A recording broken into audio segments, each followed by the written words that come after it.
On action. All right. Good evening, everyone. I would like to call the May business meeting of the Croton Harmon Board of Education to order. And before we rise for the pledge, I would like to turn it over to Trustee Anna Teague. I'm not prepared to completely do the translation on this, but I just want to make everyone aware that there are YouTube translations available after the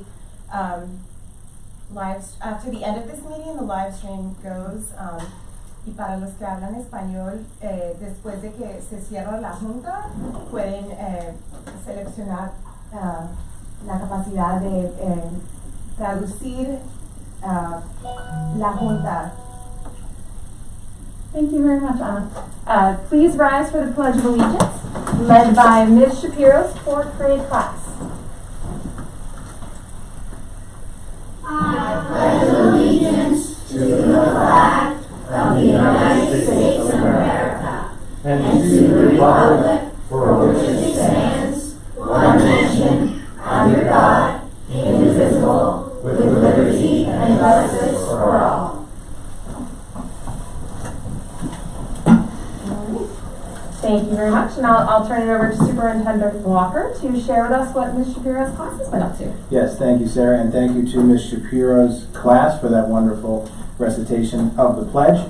And so I want to share a little bit of the kind of the background on how we do this for the board and the community, and I'll tell you why in a minute. But so before each meeting where one of our classes is going to recite the pledge, we'll reach out to that class's teacher and say, if you can share with us a couple things that your class is doing that you're proud of, we'll make sure to mention it during the public meeting. And typically we get a couple of paragraphs from each teacher, really busy folks, we know that, about the things that they're most proud of. Ms. Shapiro sent us 15 pages of content, Oh, wow. including pictures and an incredible summary of all the things that her students are involved in. So I spoke with her today and she's given me permission to share that with the board, so I will pass along the 15 pages as part of the weekly update tomorrow, so you'll get a chance to see the full gamut of what the class is working on. But the two things she wanted me to highlight were their excitement around their recent work on their STEM challenges, as well as their math engagement in decimals and fractions. So we thank Ms. Shapiro and the class for all of the wonderful work and for sharing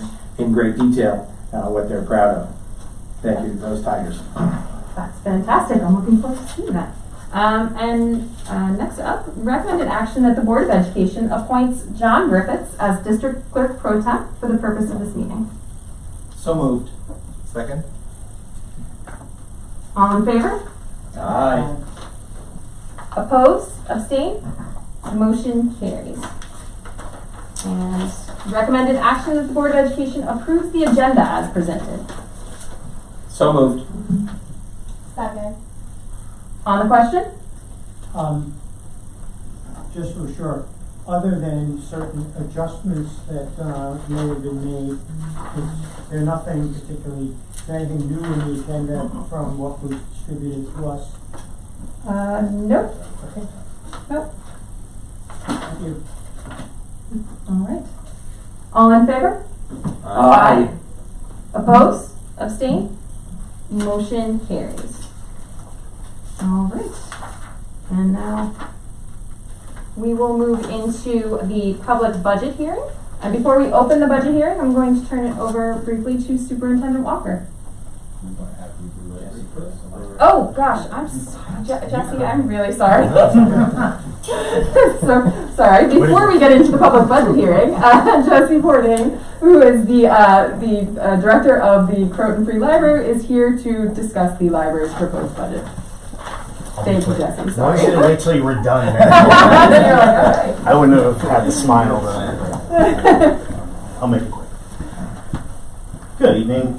For our 2022 to 2023 fiscal year budget, the Croton Free Library is seeking a 2.25% or about $20,000 increase to our tax levy, bringing the total request to around $916,000.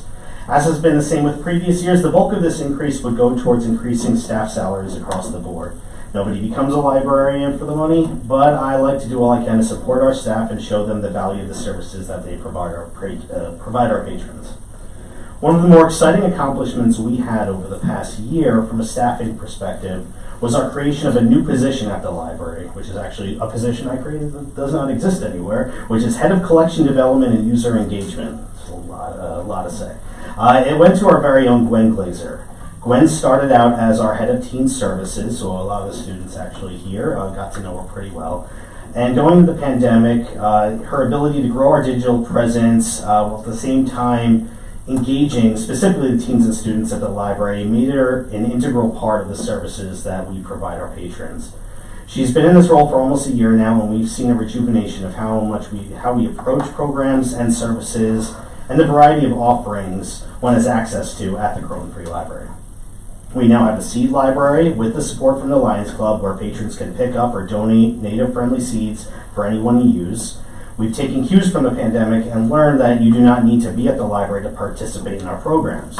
In January, we started our Spice of the Month, where patrons can pick up kits with unique spices along with recipes from our cooking collection. And they are bundled in eco-friendly, compostable, biodegradable cellophane sleeves, so the entirety of the kits are 100% recycled material. This month, it's paprika, Neil? Paprika, okay. So there's two kinds of them. It depends. If you're talking Hungarian, which is my wife's heritage, that's paprika. If you're Spanish, it's probably not said that way, but I was taught always say it that way because that's why the...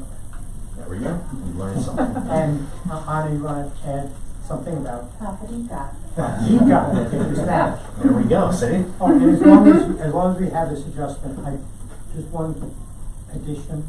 You said someone doesn't go become a librarian for the money. As a spouse of an employee of a public library who is not a librarian but in circulation, I would appreciate if we could say, Gunn does not go into library service. That is very true. The one thing I will say is that sometimes I have to say professional and non-professional, and I think all the people that work in libraries are professionals. So then I try to just say librarian, because if you work in a library, well, it's technically not true you're a librarian. We like to call them librarians anyway. We are really excited to announce that our new website that has been in development for the past 5 months will be going live in about a month. It will be the first major rebuild in well over 10 years and the first time we are changing platforms entirely.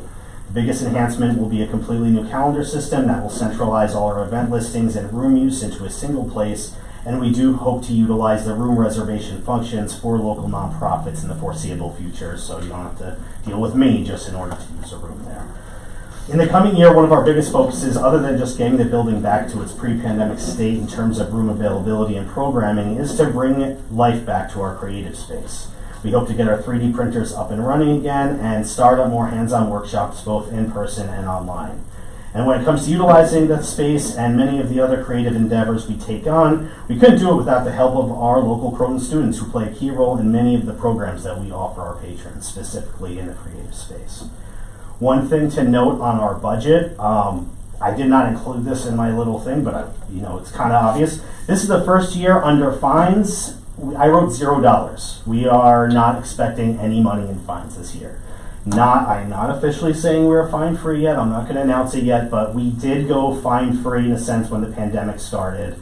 And as of right now, even though some might say the pandemic's over with, we're getting through it, this and that, we just don't feel like it. We're able to function without the fines right now. It's not what we want to kind of put in place now. So while I'm not officially saying we're fine-free, I don't expect to start taking fines during this upcoming fiscal year. So therefore, that is another thing I built into this budget, was to not expect anything.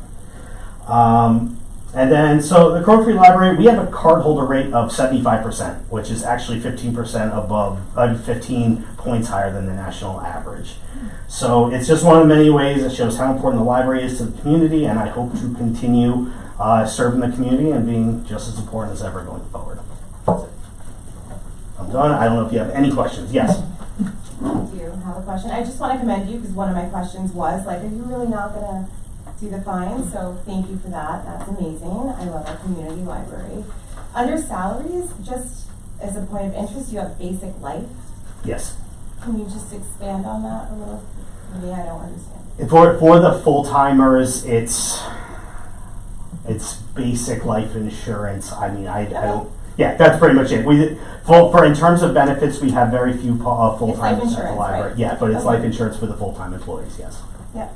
All right. Thank you for all you do. Oh, you're welcome. And as I said, I don't want to clarify, go on the record that we are officially fine-free. I know a lot of libraries like to announce it and say, I fully support it myself, and I'm more in a testing phase right now saying, hey, our books are going out. My biggest thing is everyone has access to the material. It's not about the money and bringing the fines, but the last thing I want is that a good example is students.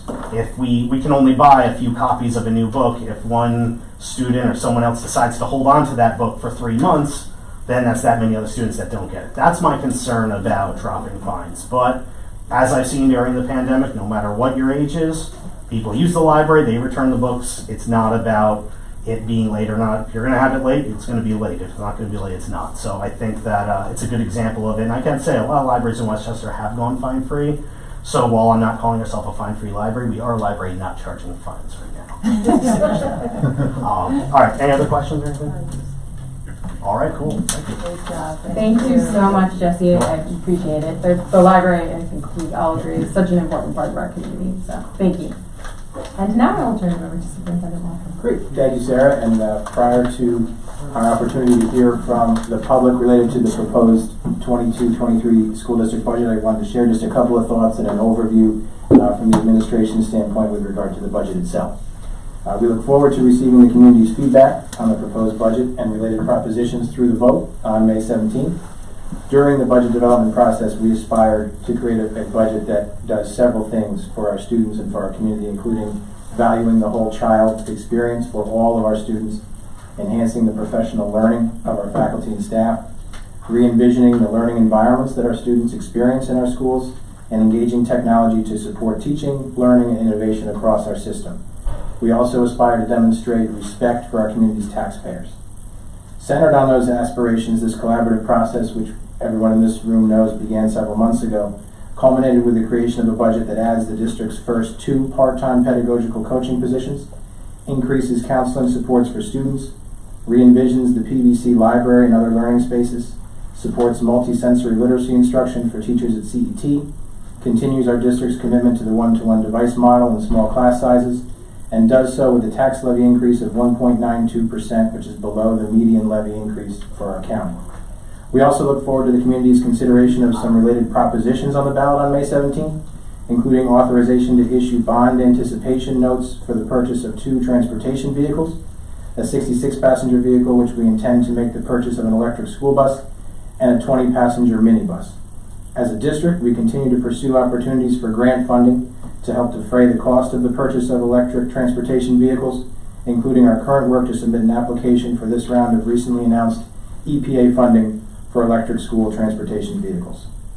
We hope that our community has taken notice of our press release related to the Board of Education's approval of the budget, as well as the Budget at a Glance document.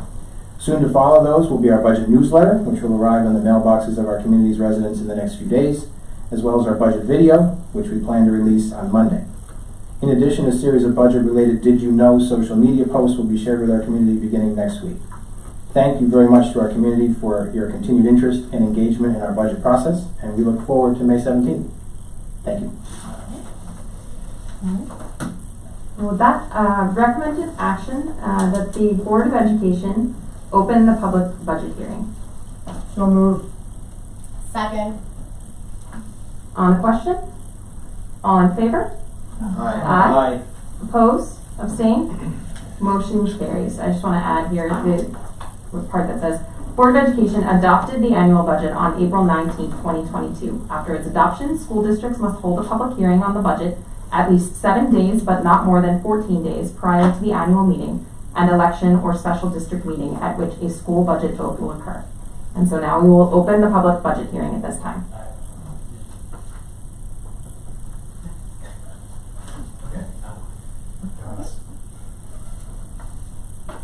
All right.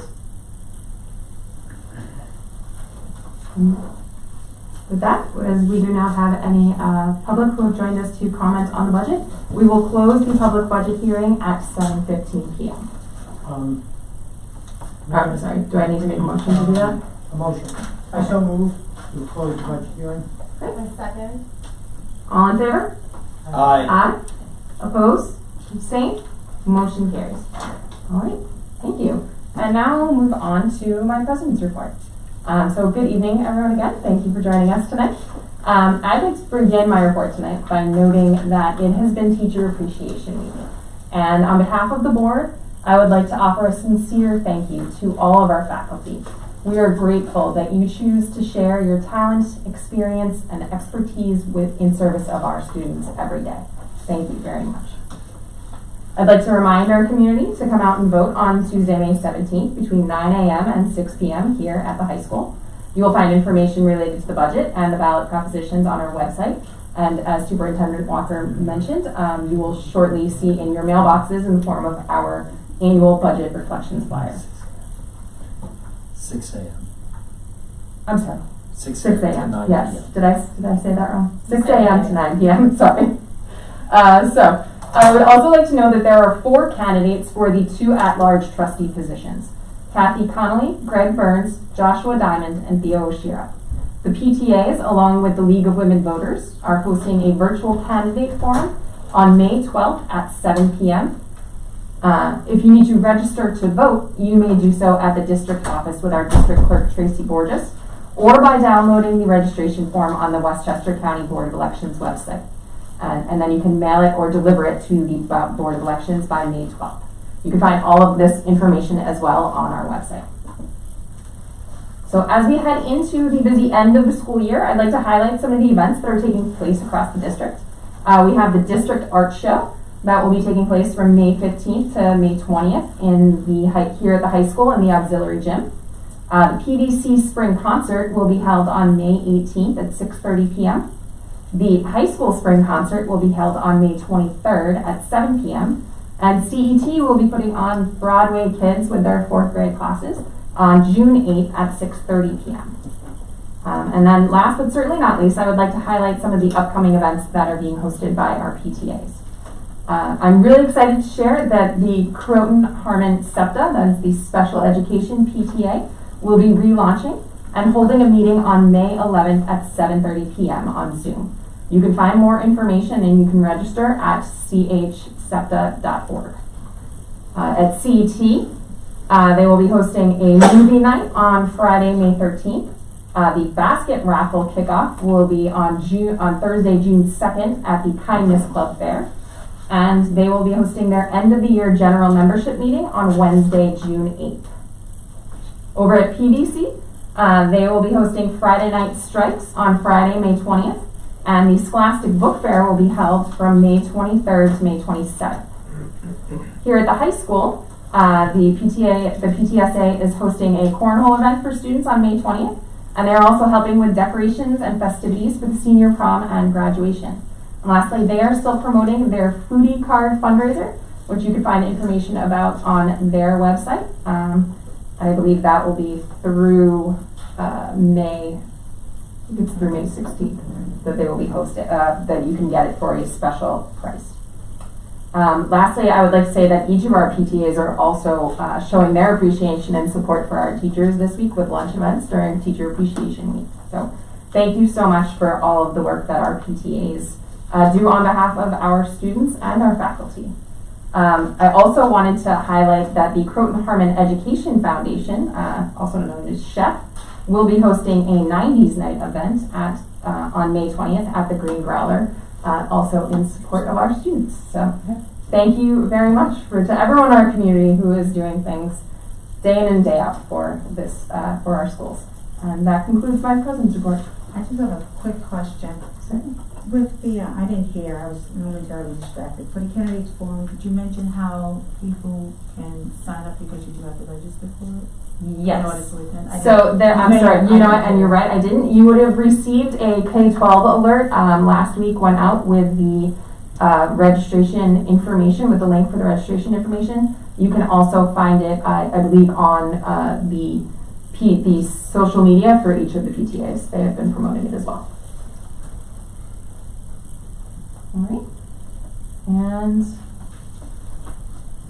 with that, we will now move into, we will open it up for a hearing of the public. I will ask that speakers use the podium to address the board on school district matters. We ask that you state your name and you can provide your email or an address on the sign-up sheet provided, and that you please limit your comments to 3 minutes. So if anyone would like to speak. Okay. All right then. So now we will move on from hearing of the public, and we will move to the superintendent's report. So I will turn it over to Superintendent Foster. Thank you again, Sarah. Always happy to have the opportunity to share some of the truly many, many wonderful things that are happening in our schools. This is by no means anywhere near a comprehensive list, so I apologize to all those events and individuals that I don't have the opportunity to highlight tonight, but I think between hopefully our K-12 alert system and all of our social media, we've done a pretty good job over the past month of highlighting everything that's going on. Starting with, of course, our Points of Tiger Pride and our Tiger Welcome, introducing 2 more new members of the faculty and staff this year. Bless you to the school district community, Maria Salvi and Tracy Beitler. Maria is the database specialist new to our district in the district office. And in her free time, Maria shared that she enjoys spending time with her son and being outside, hiking and enjoying the outdoors. Stacy's a new reading specialist, AIS provider at CET. And I asked her what she enjoys doing in her free time. She looked at me, laughed, and said, Steve, I have 5 sons, and so free time is an abstract concept. She said, I'm constantly on a field somewhere or driving them to and from one of those fields. So we welcome both Maria and Stacy to the Tiger team. Also, of course, want to make mention of the recent CET book fair and dunk tank with the theme of diving into a good book.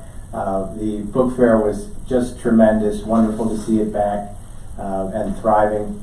Great community support, of course, wonderful support from the CET PTA and all the parents and staff there.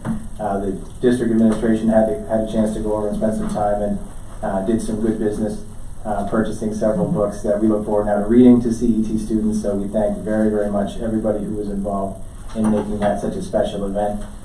The dunk tank was, unfortunately, I wasn't able to see that. We had a serious meeting at that time, but I will say this, we had an opportunity to spend some time with all the PTA leaders last week, and I mentioned to Cheryl and Meredith from the CET PTA that I encourage them greatly the next time someone needs to be hit with something or dunked in something, that they think of the rest of the district office in addition to just me and Carrie and Craig. But a really special event. I got a chance to speak to Carrie and Craig afterwards, soaked but very happy, and a lot of happy kids. So thank you again to everybody who was involved in that memorable event. I've had a chance to spend time enjoying the National Honor Society induction ceremony, getting a chance to congratulate, I think it's 41 new members of NHS at the high school. And of course, one of the special things about this is that they're inducted and recognized by current members. So it's truly student-led, student-produced, student-facilitated. And of course, there's a really special group of young people who represent everything that's great about our school district and our community. So I thank all of our faculty advisors, our faculty in general, and all of the students and families who were involved in that event as well. We also celebrated Administrative Professionals Day. Our outstanding clerical staff, I hope that they recognize the fact that our schools truly wouldn't run without them.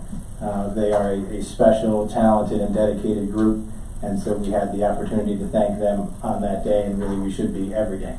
So we thank them for everything that they do for our students and our staff and our schools.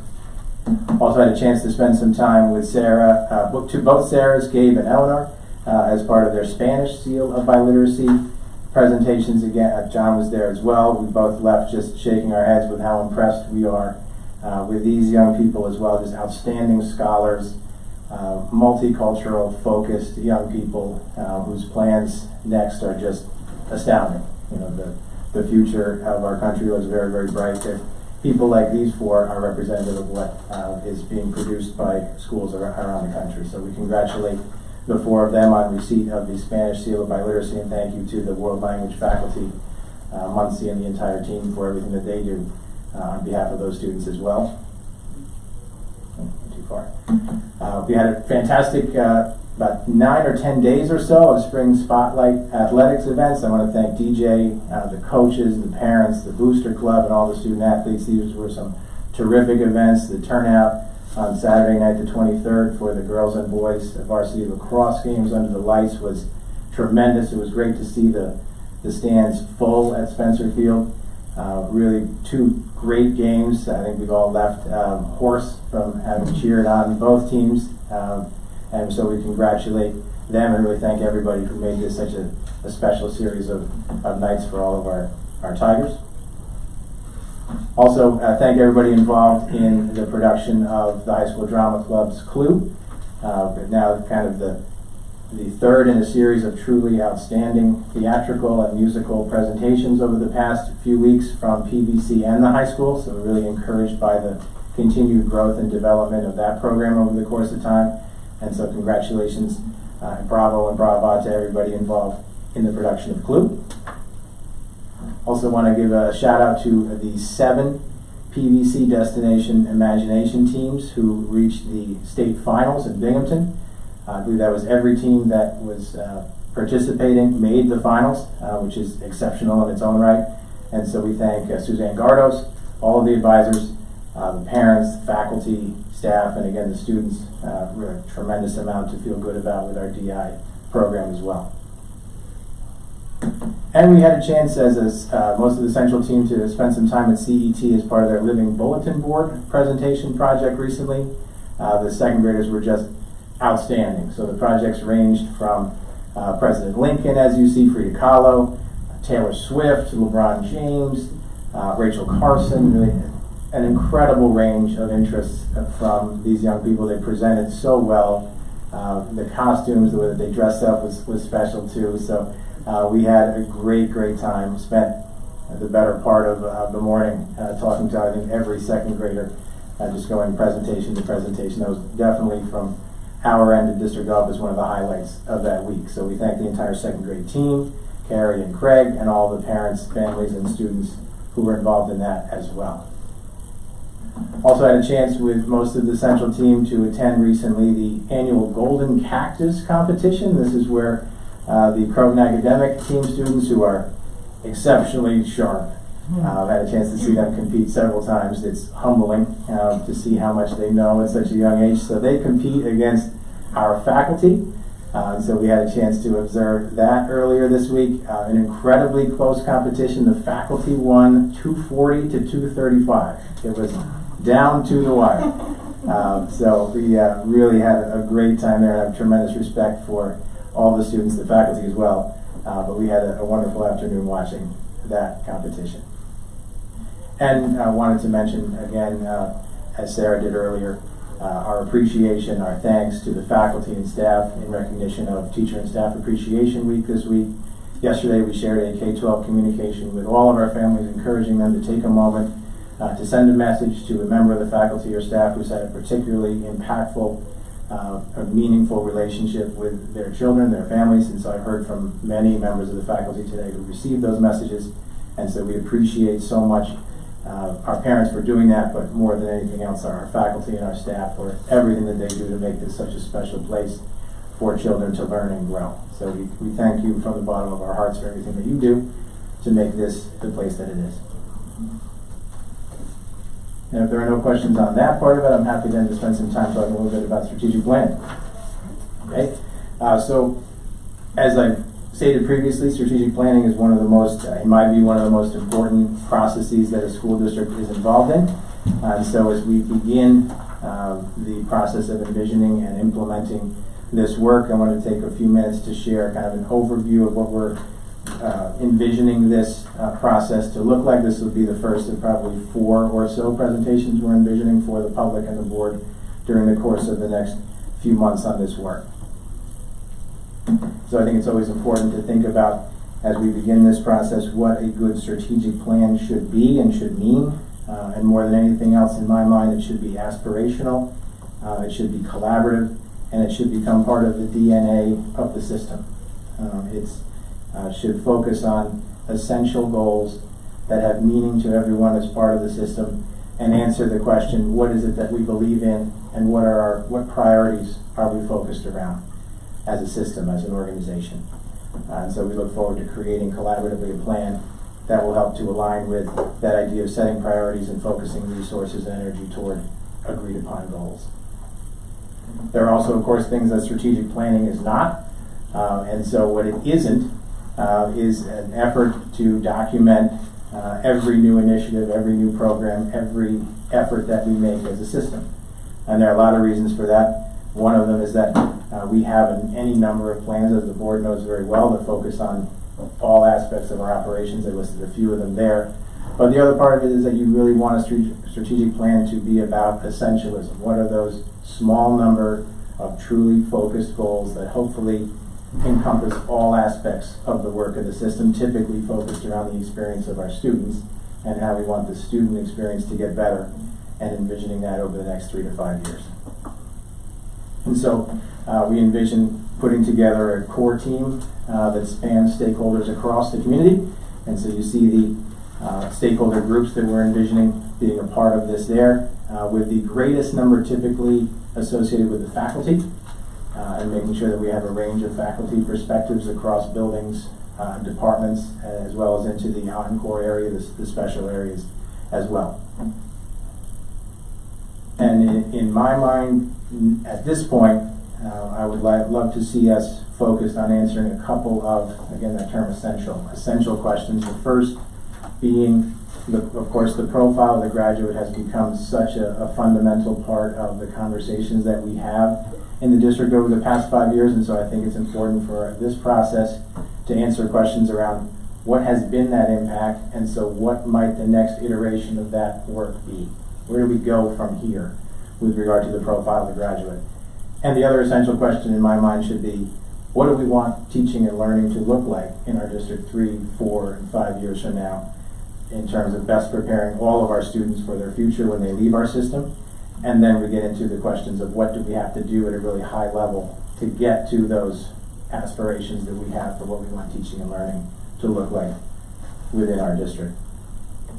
Typical strategic planning processes, including the one that we're envisioning, involve a series of steps, including some pre-work, which we're about to be engaging in, gathering information, gathering data of various types, and forming that core team of stakeholders. And so we envision in the immediate short term to begin that pre-work.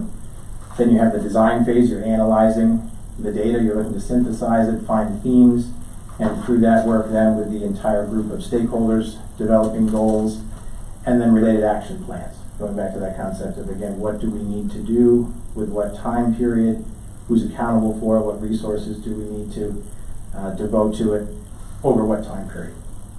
And then implementation of communicating the goals to the community, making sure that there's feedback on what that draft plan looks like, developing action plans and implementing those, and then regularly managing and reporting on the progress of implementation. It should be that this is something that we regularly talk about as a board and administrative team, and hopefully as a community, whether we're formulating budget, making decisions about district goals, perhaps even board goals.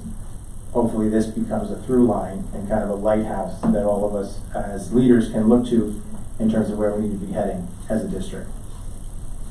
John, as always, his incredible visual and artistic skills put this into kind of a one page. So as we hone in on finalizing some of this may be part of how we communicate this on a one-page level to our faculty and to our community in kind of a short, really accessible document. And here's how we're envisioning the timeline in terms of some of the essential steps. Of course, May and June, the creation and distribution of surveys across various groups, students, faculty, staff, parents, and community members who are not parents. The formation of the core strategic planning team to occur over the next few weeks. Individual facilitator discussions, Dr. Wilson with the board, district building and PTA and other district leaders, again, as an information gathering, kind of synthesizing and hearing themes and hopefully reinforcing some of the information that the surveys have brought to our attention. Meetings of the core team we envision to occur beginning in June and then again in September, and probably after that. I'm just not sure after September kind of what the timeline will look like, whether it'll be October or November. Development of the action plans to occur in the fall as well, and then reports to the Board of Education. We're envisioning, of course, in July, after we have the initial survey results and some of those conversations have started to happen. Again, in October, after the core team has met and some of the goal development has gotten underway. And then again, we're envisioning right at the end of the fall as we think about an opportunity to get board feedback and hopefully board endorsement of the direction and vision of the work. I wanted to share just a couple of sample survey questions. We're engaged now with Mr. Plotkin, Dr. Duback, John, myself, and Dr. Wilson in putting together these surveys. And so we wanted to share some of our initial thoughts on some draft questions. Again, just one or two in each area, but I wanted to give you a sense of the direction. Really trying to be forward-leaning. We want this to be less about let's evaluate what we're not doing well now and more about what do we want the future to look like. There are a lot of mechanisms for us to figure out what we're not doing well now and remediate those. We want this to be a really forward-leaning process, so for the most part you'll see that in those questions as well as those that get at the concept of what kind of meaning the profile of the graduate has had across the system. And then next steps, in our mind, finalizing and distributing surveys across the district beginning probably the end of the week of the 16th. We'll look to put out a communication next week that kind of gets the community understanding that we're beginning the process, what the value is and how much we believe is important for them to contribute. Also this month we'll identify those core team members and we'll share those. As well as in the month of June, that first meeting of the core team to kind of talk about the direction of the work, how we want to be working together, and begin to think about what some of that results of the survey might look like. And I'm happy to take any questions or comments that the board has at this point. Yeah? Yes, if I may, just one question about the timeline, page 20 of the PowerPoint. I'm just looking at the timeline, and I can kind of figure out who is going to be responsible for each of those. But I'm wondering how the information gained from the survey will then, and the information gained by the individual facilitator discussions with the board and with various leaders get transmitted to the core team, because that's going to be a kind of a help the core team focus on what's going to come out of this and what recommendations will come from the core team. So, and as having one who has been through this process before, I know if you don't have that linkage, the whole thing falls apart. So how do you envision those connections between those different aspects of this process? Sure. So we envision that part of the work of the administrative leadership team this summer in preparation for meetings with the core team in September will be to go through that data and start to do some of the qualitative analysis work to find themes. But there may also be some value in allowing the core team to simply go through that data themselves in kind of a raw fashion.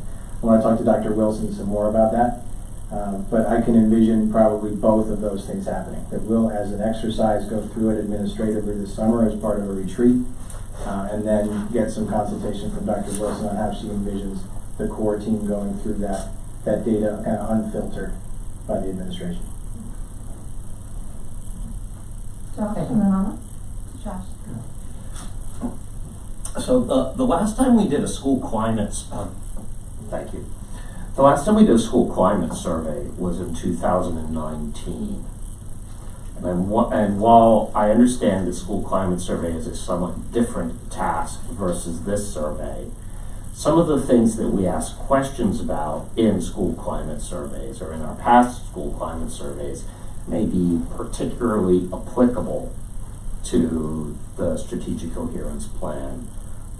And given that 2019 is rather a long time ago, I'm wondering if we want to forward load some of those questions that otherwise might be in a climate survey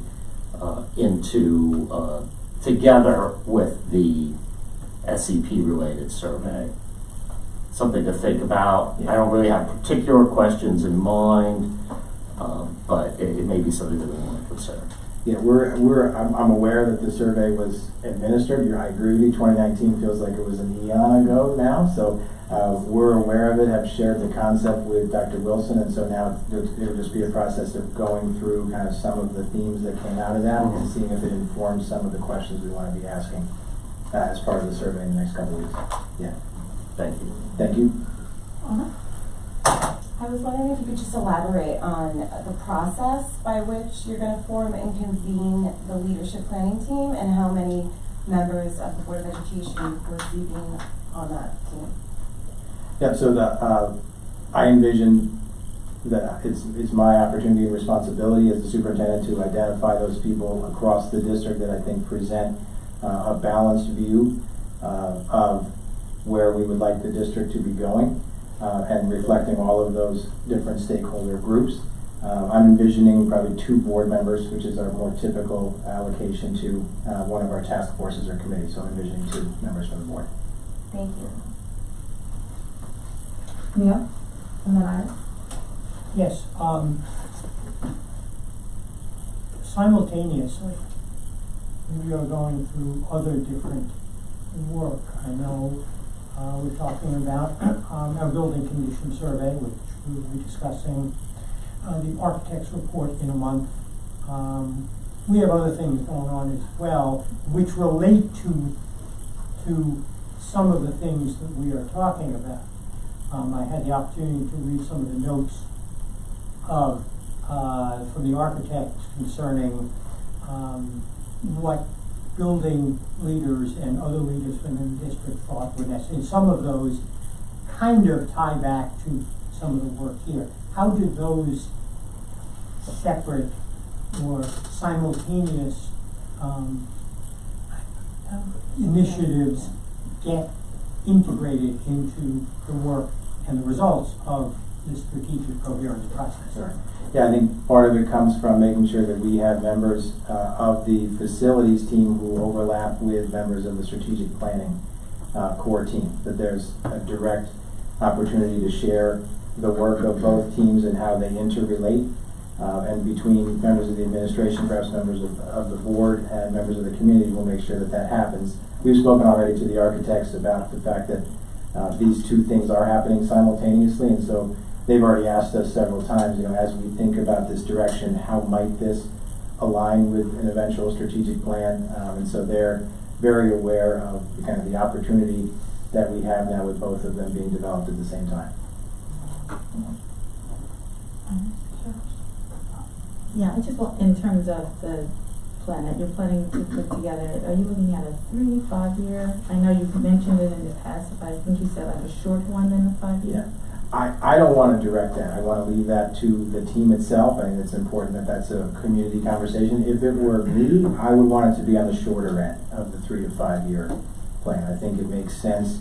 And I think it's more accessible for folks to envision 2025 than it is way beyond that. If it were me and me alone, I would think about a 3-year plan that has probably 18-month action plans embedded within it. But if the core team feels differently, of course, that's part of what that work is. Thank you. Yeah. Thanks. Thank you.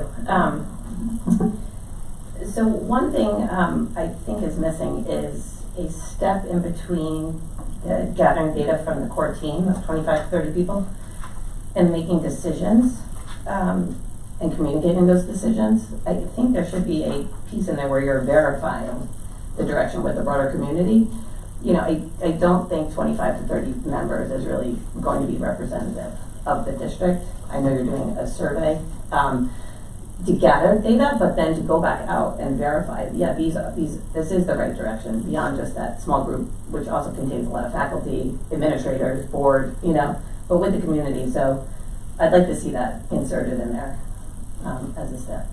Yeah, what I'm envisioning is that October presentation is about kind of an initial sharing of thinking from that team.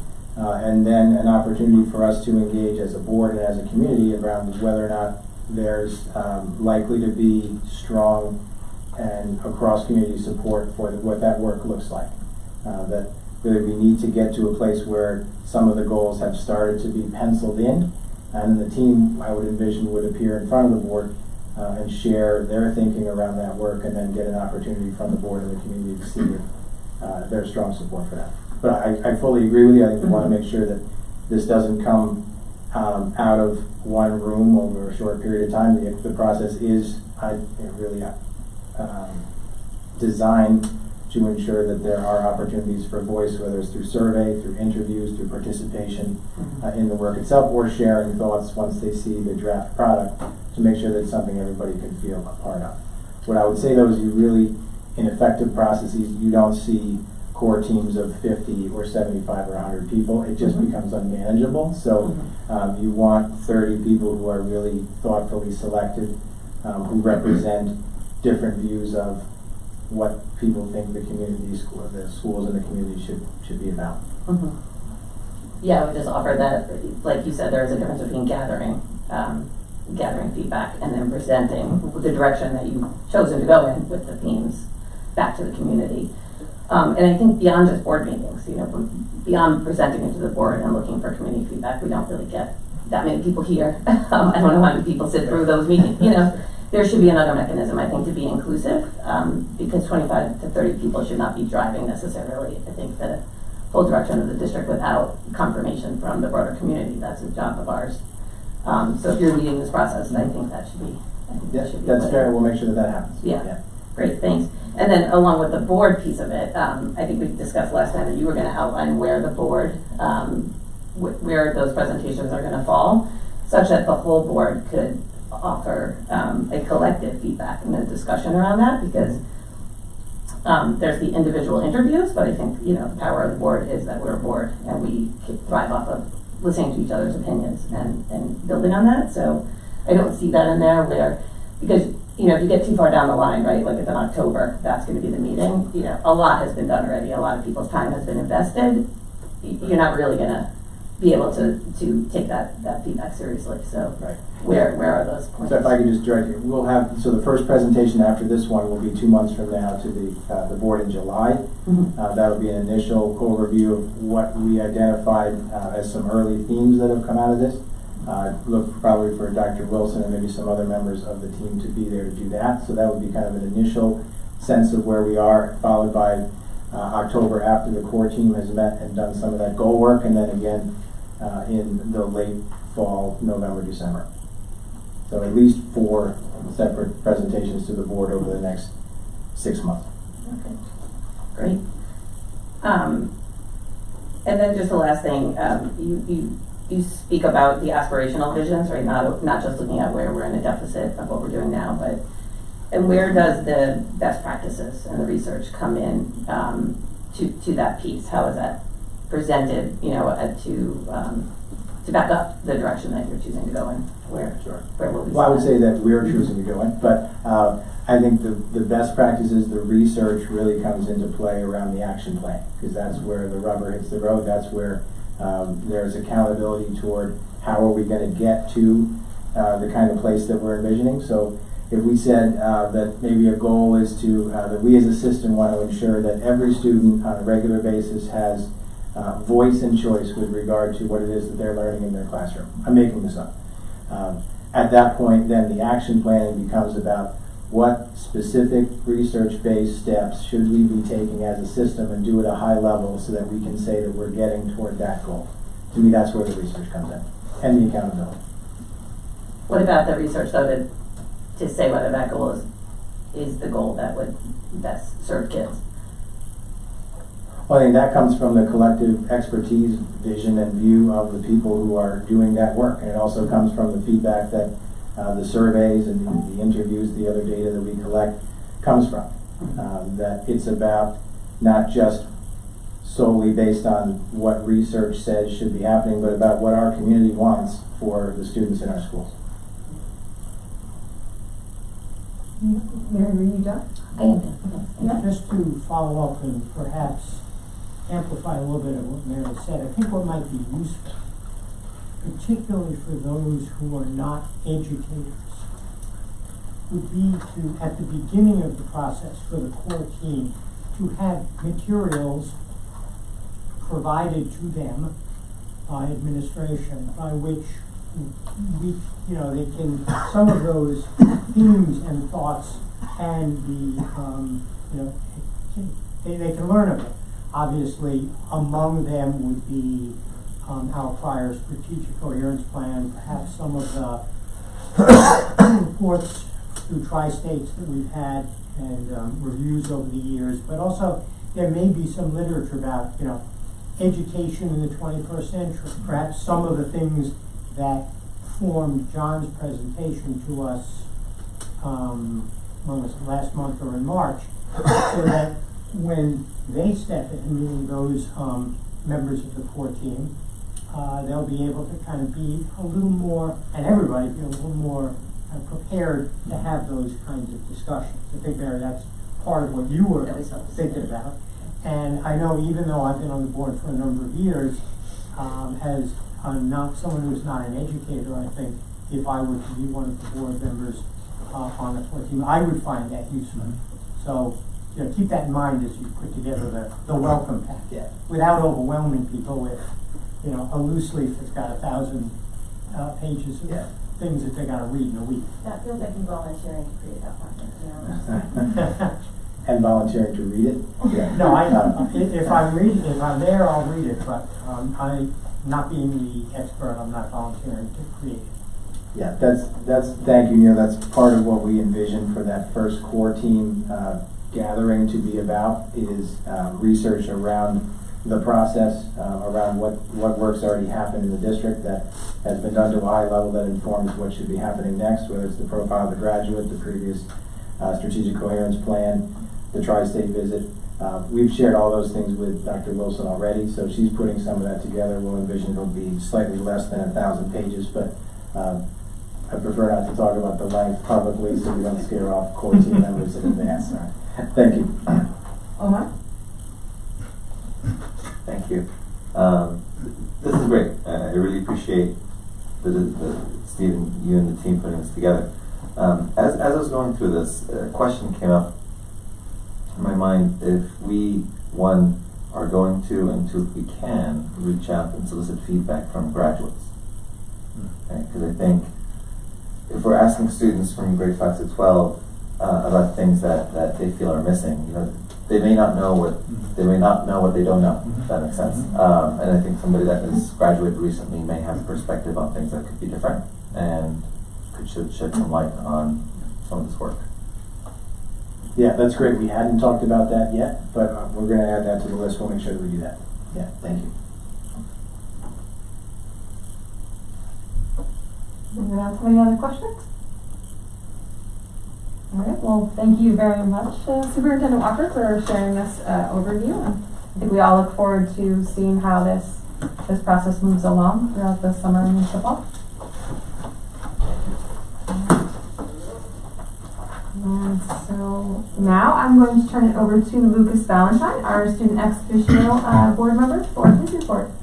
Thank you. On Monday, a couple days ago, AP exams began. Last night, a Ukraine benefit concert was hosted by the jazz band to support Doctors Without Borders. Choose starts next Friday, May 13th, and we have 104 seniors participating. Students, including student faculty Congress members, will be attending the Rotary Club's Vigil for Ukraine, held on Thursday, May 19th in Vassallo Park from 6 to 8 p.m. And the Science Research Symposium will be held on Tuesday, May 24th. Thank you. Thank you very much, Lucas. And now we will move into new business.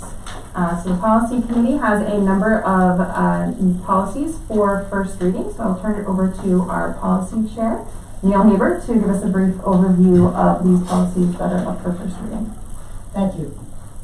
The policies that you see listed, well, I should say that the policy committee met on April 6th, and again on April 27th, and went through a number of policies that have been recommended by NYSBA and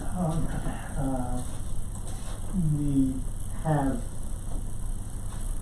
proposed revisions to the policies that you see for first reading here. So, a couple of things to point out for consideration as you review these policies, and obviously any comments, including comments from any member of the public, any questions can be directed to the policy committee, and they will be considered before second reading. The public complaint policy and the public complaints about certain federally funded programs are two policies that have been divided at the suggestion of NISBA because there are certain manners in which complaints about federally funded programs are supposed to be brought forth that are different than our normal complaints that someone may have. Our policy reiterates and strengthens the idea of starting at the most local, if you will, level for your complaints. So if you have an issue about a classroom, go first to the teacher. If you don't have satisfaction, take it up the chain to the principal, to the superintendent.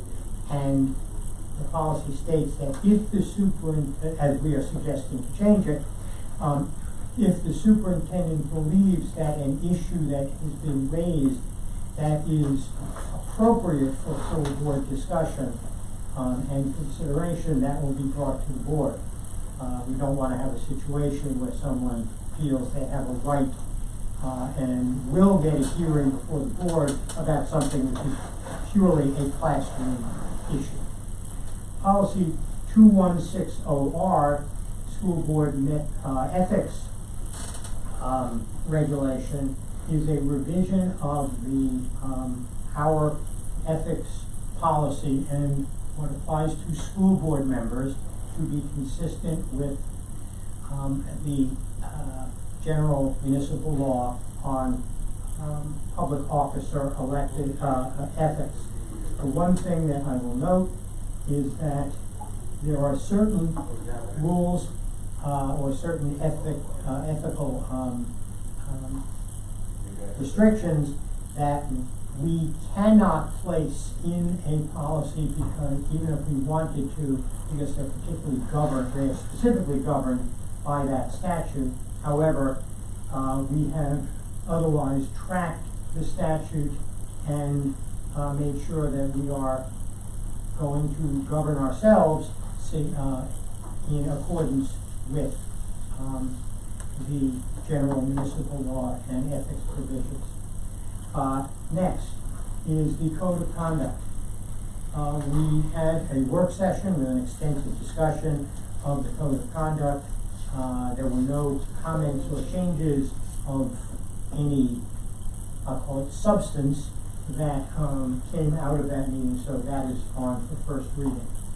Other than that, the other items that are there are mainly not significant, except the only other thing to mention is policy 8505, meal charging and prohibition against shaming, to make sure that we understand that under law we are, and we state, under law we are not permitted to go after a student or a parent because of unpaid meal charges.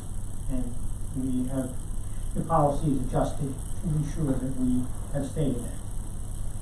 If there are any questions now, you can hear them, or if you have questions that come later, have them come to us. I don't have a question per se. I just wanted to thank Superintendent Walker for inviting Assistant Principal Lauren Scotland to the group. Her perspective, expertise, and insight is added to the discussion in the last couple meetings, and I just want to acknowledge her addition to that committee, and also just thank the superintendent for inviting her to be a part of that discussion. Neil, if this is a question just for the policy committee, so just let me know. But a number of them, none of the policies have inserted in them visual inspection. And I'm just curious about the genesis of that. Why was that added? Well, I think that may be something that Ms. Harrington Cohen can speak to, but I think we've discussed that as well. Under the prior law, we were supposed to do a building condition survey every 5 years. And law was changed recently to, I guess, last couple of years to state you go on a more rolling schedule to have the full building condition survey, such as what we are doing now. The law also states that every year our administration is supposed to do a visual inspection of each of the buildings, just to see if there's anything that, from sight looks like it has to be dealt with immediately. So that's coming out of the changes in the education law that I've described. I think I can say that while the State Education Department said we are, as a district, supposed to do our next building condition survey in 2024, we reached the decision to start that process earlier so that we can make sure that our buildings are in good shape, and that's the work that's being done now by our architects. Did I miss anything? No, so there were visual inspections added due to the extension of the building condition survey. So they added those as remediation for the extended building condition survey. Does that make sense? It does. It's just my experience, visual inspection rarely uncovers issues. Oh. Right? It's, if you are on top, as this district is, I will it's really tell you that the visual inspection that we endured was several hundred pages. It was very intensive. It was not like a walkthrough. Okay. So it was very intensive. So it's not, what visual inspection in my mind is you're literally walking around and be like, okay, well, doesn't look like water penetrated this building envelope, so we're fine. Yeah, no, it it's was more envelope, that's good. a little more than Yes, that. yes. Thank you. Does anyone else have any other questions with regard to these policies? Okay, so if you do have any questions as you review them, please get back to the policy committee before our next business meeting when I expect these will be up for second reading. And we will move on to 5.2. Recommended action that the Board of Education approves the proposed settlement for the tax certiorari of 8 Sunset Trail LLC versus the Board of Assessors of the Town of Portland et al. As presented. So moved. Second. On the question? On the question, I had posed a question to the administration regarding the manner in which the amount that will be refunded to this taxpayer may be apportioned between the school district and the library. I don't know if we should discuss that now, in the resolution per se, but I think it is appropriate for us to consider that question based on changes in law over the past few years. So, sure, I can speak to that, Neil. So the district, and you can speak to this probably much better than I, the district actually brought a case to the commissioner many years back regarding the payment of the library tax certs that came in. The district lost the case. Subsequently, there was legislation that then stated that a district could go back to the library if there was a tax cert and recover that money.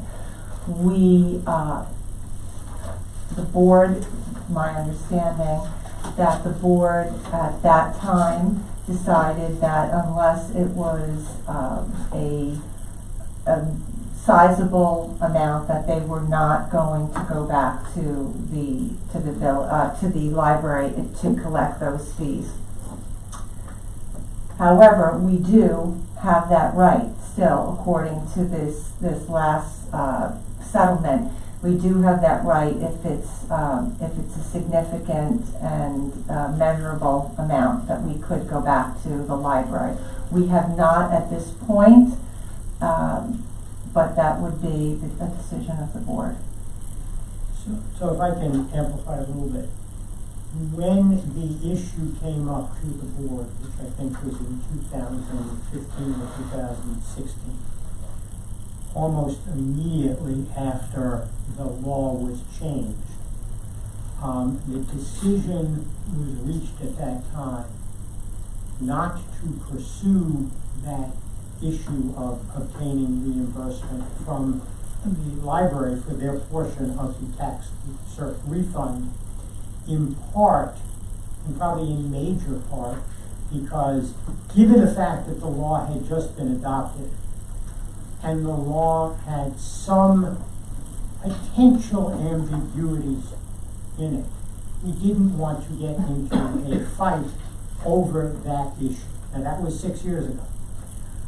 The amount of this tax cert settlement is a grand total of about $1,000. So the amount that would be apportionable to the library would just, would be very minimal. Okay. And the issue is not the money, to my mind. It is the precedent and the principle of what happens when we have a more significant tax cert settlement. In 2000, the reason why we, as a board, brought this case to the commissioner against the library back in the year 2007 was because the settlement that the school district was required to pay, and that was to Hudson National, was $1.8 million. And so the portion that was related to the library was not insignificant. It may also, of course, have been significant to the library, and but that's a lot of money for us in our educational program. That's why we brought that case forward, and we lost, but we mainly lost because I don't think the Commissioner of Education really had any idea of what a free library is and how that compares to a school district library or a town library or any other form of library under state education law. We have a fiduciary duty to ensure that we have the revenues and don't have the costs that we might incur. Now, I know that the library district, I believe the library district is coterminous with the school district, so in a way, it's not like something that involves the town or the village where borders are separate. But I think that's something that we should explore. I'm not going to oppose this resolution, but I think we should explore and we should have an understanding for this board in the future as to how we are going to deal with apportionment of tax cert refunds between the school district and the library. So, yeah, Neil, my recollection with the reason why we decided not to sue the tax certs wasn't because of an uncertainty with the change in the law, but there was a lot of and I'm not sure if it was you, Denise, or if it was the prior business official, the anger that we were met with the concept of that we were going to seek reimbursement. Board members felt that we didn't believe, considering the relationship we have with the library and the work that they do with our students, that we didn't believe it was something we felt we should be pursuing unless it was substantial. And I think, I'm not sure if it was you. It was not, no. Yeah, that was Diane. I think you raised that at that time, well, we should make sure that it's not precedent setting. And I believe the business official went over and attempted to presented a bill to the library, and it became extremely contentious. So if you're going to go down that path, I think board members should just be aware that there is an interconnection between the district and the library, and that there is a definite, it's not as simple as, oh, you know, it's a portion of the funds come from the library that is collected during the tax. There is a community relationship, and my recollection is that's the basis for why we set the standard of, unless it's substantial, we're not going to be pursuing I think to Neil's point, I think you're trying to set a precedent for when it is substantial, and I do want to kind of find out there is a fiduciary duty to our students with respect to pursuing all of these avenues, and I don't think that conflict should be something that we avoid per se if we're neglecting what we should be doing for our students. So I don't know, to the extent that we can find out what our fiduciary duty is with respect to this, I'd like to know. If I can just add, I think your recollection is correct. I also recall that advice that we received from counsel at the time included the fact that the law has just been changed, and you know, there are certain uncertainties that might have been you know, that could be have been dealt with in the last few years. I think only that, you know, I'm not saying that one way or another what to do, and I'm not saying that we should not approve this tax cert settlement because it needs to be done, but I think it's something to look into, because this board, or the next board, or the board after that, may decide that there is a different, you know, a different position that they wish to take, and I think we should be prepared in the future for that that possibility.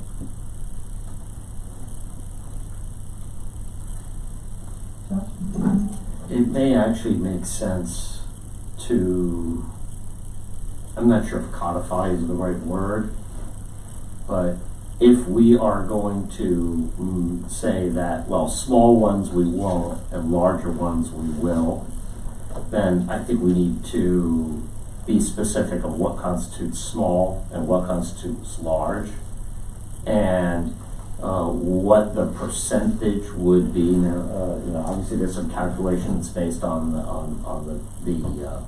the school tax versus the library tax, but that doesn't mean that how we apportion has to necessarily be the same as that ratio. I think we need to put some thought into this.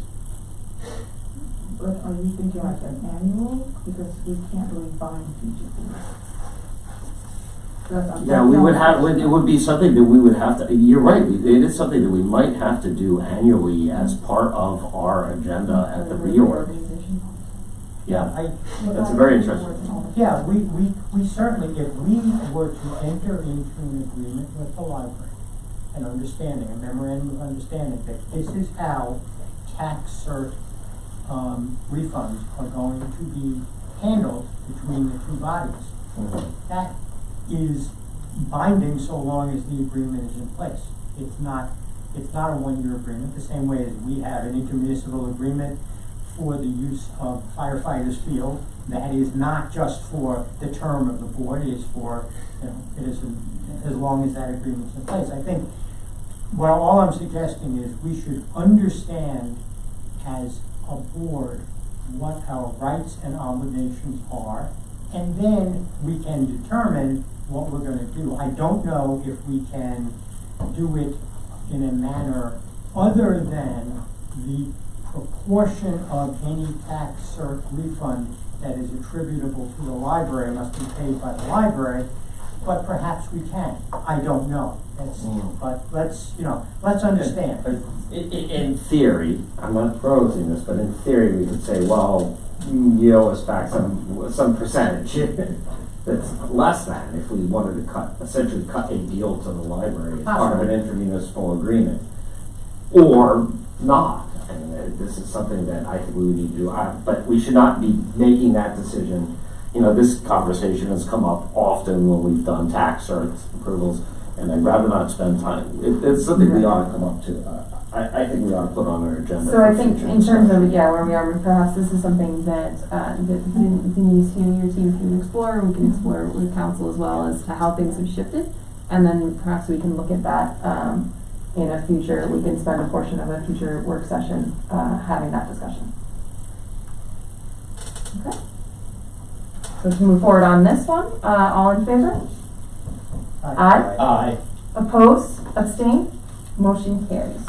All right, we'll now move into ongoing business. So recommended action that the Board of Education conduct a second hearing of and adopt the board policies as presented. Second. Josh, I'm sorry. You moved it? Oh, I Omar did moved move it. Omar moved it. Okay. Neil seconded. All right. On the question? On the question, the policies that are in item 6.1 are policies that were introduced for first reading at the last meeting.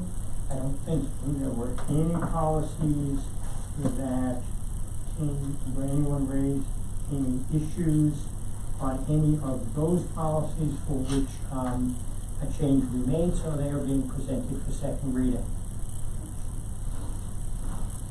Omar? Neil, could you elaborate on the process? What happens after second reading? They are adopted. And That's they are then given to Tracy in final form. She sends them to Nisbet, Nisbet puts them in the book. Thank you. Does anyone have any questions? All in favor? Aye. Aye. Oppose? Abstain? Motion carries. All right, we'll now move on to 6.2. Recommended action that the Board of Education conducts a second reading and adopts policy 1230, public comments at board meetings, formerly public participation at board meetings. And this is a revision. This, Did you want to yes, move it? I'll move it. Can I get a second? I'll second it. Okay. This policy has been taken out of this stack or group of policies previously because I believe it will warrant some further discussion about a couple of different issues that we should consider. The first is to note this is the policy for how we will allow and what rules we will have towards permitting public participation, comment I should say, at board meetings through hearing of the public. There is no requirement under law that we provide any hearing of the public. Our role is to do the public's business because we are the elected representatives. We provide the opportunity, or two opportunities at each business meeting for hearing of the public, to allow members of the public to speak to us. We obviously have other means by which people will communicate and can communicate with us. NISBA suggested certain revisions to their policy because of what was found in other school districts where the public comment period became very contentious, very vituperative, and really took away from those boards' abilities to conduct their business. It codifies certain practices that we already have in place. It is not as strict as some boards that say, have policies that say, if you want to speak about an agenda item, you can speak at the beginning of the meeting, and if you want to speak about anything else, you can speak at the second hearing of the public. We allow a pretty open forum. It also does not allow, or does not provide for specific things as some districts do about put your name down in advance, tell the district clerk no later than 3 p.m. that you want to speak, things like that. one of the things that is in this policy, and I know will be open for discussion because a member of the board has raised that question, is the subject of what happens when a group comes to speak. The specific language in the document for consideration is that any organization who is going to be speaking to us, I'm looking for exactly where End of the second the end of paragraph. the second paragraph. Any group or organization wishing to address the board must identify a single spokesperson. The idea is if an organization comes and goes over to that podium and a half dozen people show up, we would like is one spokesperson, at least that's how this is written, one spokesperson for that group. So that one spokesperson will be the person who addresses us, even if there are others standing behind that person in solidarity with that person. It just makes it easier to conduct the meeting and will hopefully avoid the possibility of someone speaking for 2 minutes and then saying, oh, jumping in and then our 3-minute limit has been exhausted. That does not mean that individuals who may be aligned with a particular organization cannot come up and say, I am here, I am a member of group whatever, the supporters of the lacrosse team, which might be an organization, and I am here to speak in favor of getting a turf field because I want our children to play lacrosse on a turf field. And then the next person comes up and says, I'm also a member, and let me tell you why I agree. That's an individual speaking, which, as I see it, is different than an organization. Now, that may or may not be something that the board wishes to include in the policy, and that's the purpose of discussion, as well as anything else that people have about that policy, but or this proposed policy, but the purpose, as I said, is to ensure that the person who is overseeing the meeting, usually our president, will be able to maintain order. And with that, that's kind of the explanation, and then I know there's comments on it. Well, Josh has in first, but I know Neil was addressing that. So, for the purposes of this sentence on group or organization, any group or organization wishing to address the board, this would essentially be addressing the board in the name of the organization. That is, we, the Croton Association for Speaking to the Board, or whatever it's called, whatever their association name, they would have to select a individual spokesperson, as opposed to I, Josh Diamond, stand in support of the organization. Which you would be allowed to do, and thereafter, and subsequently, Honor could say, I step to the podium and speak on behalf of the organization, and then, or of the organization's position, not on behalf of the organization. In support of, right? In support of the position that is being presented by such and such organization. And or such and such individuals who have come before us. I just wonder if we could be, I don't want to stifle people's ability to provide us with comment, but at the same time, I like the idea of avoiding duplicative comment when you have 10 people come up and essentially say, each of them say the same thing. And I just wonder whether we want to have a comment added to this along the lines that we urge individuals who are in agreement to combine their comments or something like that. I don't know what the wording of that is.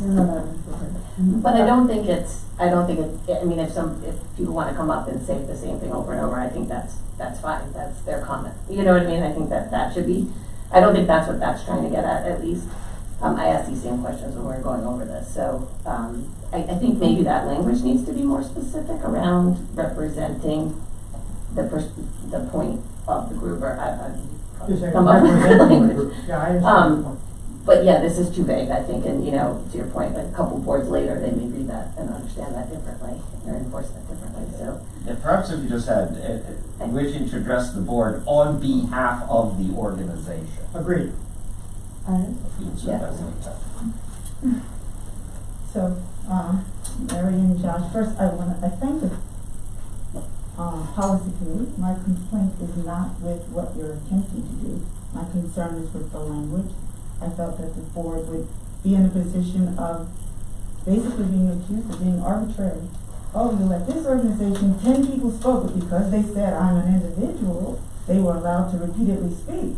But the person who didn't know that savviness said, oh, I'm from the, Burlington Teachers Association, and I'm speaking on behalf. So I just felt that the language put the board in a position where we could be subject to being accused of stifling public comment. So my only concern was with the language. I was comfortable with, I didn't feel the need to have a long discussion on it. That Mary and Josh summed it up nice. Thank you. Omar, did you have that? Yeah, I mean, to me it sounds like it's a policy statement with no teeth is the wrong word, but I think you understand the gist of it, right? If I'm representing an organization and I bring 20 people with me, the way around is to say I'm speaking as an individual. Like that's all you have to say. So it begs the question why do we even have it in there? No, go ahead. If I may, I think that to the extent that you are representing an organization and you are speaking on behalf of a group of people, you identify one single spokesperson for that. To convey the message of that organization, like the consensus message of that organization. If you're speaking as an individual resident in support of that, there's a distinction. Is the word official position, maybe the official position of an organization? If I you're there to think represent if I get up and I official. speak, I'm sorry, I didn't mean to speak over you, but if I get up, for example, and I speak on behalf of the Board of Education, and then 6 people are standing behind me, and I'm speaking on behalf of the Board of Education, there's a distinction in that, as opposed to speaking in support of something the Board of Education is doing. Or as part of the board. As part of the Board of Education, but as a private citizen who happens to be a school district resident. Right. And I know it's super nuancy and it's the kind of stuff we spend lots of time on in policy committee meetings while we're all watching our clocks, but like it's that nuance that. So Neil, I guess in your illustrious career on the board, have you encountered this before? And is it therefore worth putting into the policy? Thinking back, there have been situations in which organizations have come before us to address issues as an organization. There have, for example, a number of years ago, there was a group that was not even an official, corporation or, a nonprofit or anything, but they came to us and they said, we want to have a booster club and for arts and music similar to athletic booster clubs because we really feel that's something that we should do. And then there was a group. It was, and a group of concerned members of the community who came to us and did stand all in front of the podium. And in that situation, I don't recall if they had 2 or 3 or 4 people, each of whom wanted to speak. But I do recall that that is one situation in which people came as a group. Those same individuals at other meetings came as individuals and said, I think as a supporter of the arts that we should have them. That's the distinction. And all of the whole concern is to make sure that the person who is sitting in the seat of the president, Sarah or Sarah's successor, is able to manage the meeting. We have had situations in which many people have come and have been spoken to us individually with regard to their feelings or concerns about issues. And contrary to what Josh had suggested, I wouldn't want to limit that, because people may come as a group and support the same position, but give a different thought, a different idea that helps us consider the entire issue. But when the group comes as an identified group, whether it is the Booster Club, or whether it is Croton 100, or whether it is the group that I mentioned that wanted to create another organization, then I think the distinction, the nuances, as Anna described it, is something that we should keep in place. And I want to just say that as a board member, I would find that relevant. I would find it relevant if there was one person speaking on behalf of an organization versus a number of private individuals in support of something. Because I would want to know what that organization's position was. I guess my concern with it is that when you do, is that the way that it is written right now is that if you do have several members of the same organization who come and want to provide their personal comment, it's not necessarily clear from this language that they can do that. If they want to say, I'm here from, I'm here to speak in support of XYZ group, or I'm a member of XYZ group and I'm coming to talk to you about, the athletics, or I'm coming to talk to you about, arts and X thing. So I think that's where the confusion is, because it's not clear that, I understand the nuance that you guys are discussing, but it's not clear in the language as it's written that there is. It says any group or organization wishing to address the board must identify a single spokesperson. But I think that's actually the beauty of that particular sentence, because you're saying it's confusing if a number of people want to get up and speak on behalf of that group, and what this policy is doing is asking people to have only one person issue one statement, one consensus statement, and identify one person who's going to speak to that. And anyone who wants to speak individually in support of that is doing that as an individual, but not on behalf of the group. So you're avoiding the conflict of having a number of people get up speaking on behalf of the group. I get that, but I understand it, but I think it'll be important for people to say, I'm a member of this group, and I'm coming to talk to you about XYZ, and why I support it, or I don't support it, or I have concerns But that's about an it. individual support of it, But not like a statement. But I think that nuance might be lost on people, and they will feel like they need to select a single person versus. May I suggest? I'm going to move to table this motion for the purpose of going back to the policy committee, taking the discussion and the thoughts that Iris has brought up, Sarah that you brought up, that Anna has brought up, and come up at the for the next meeting with a revised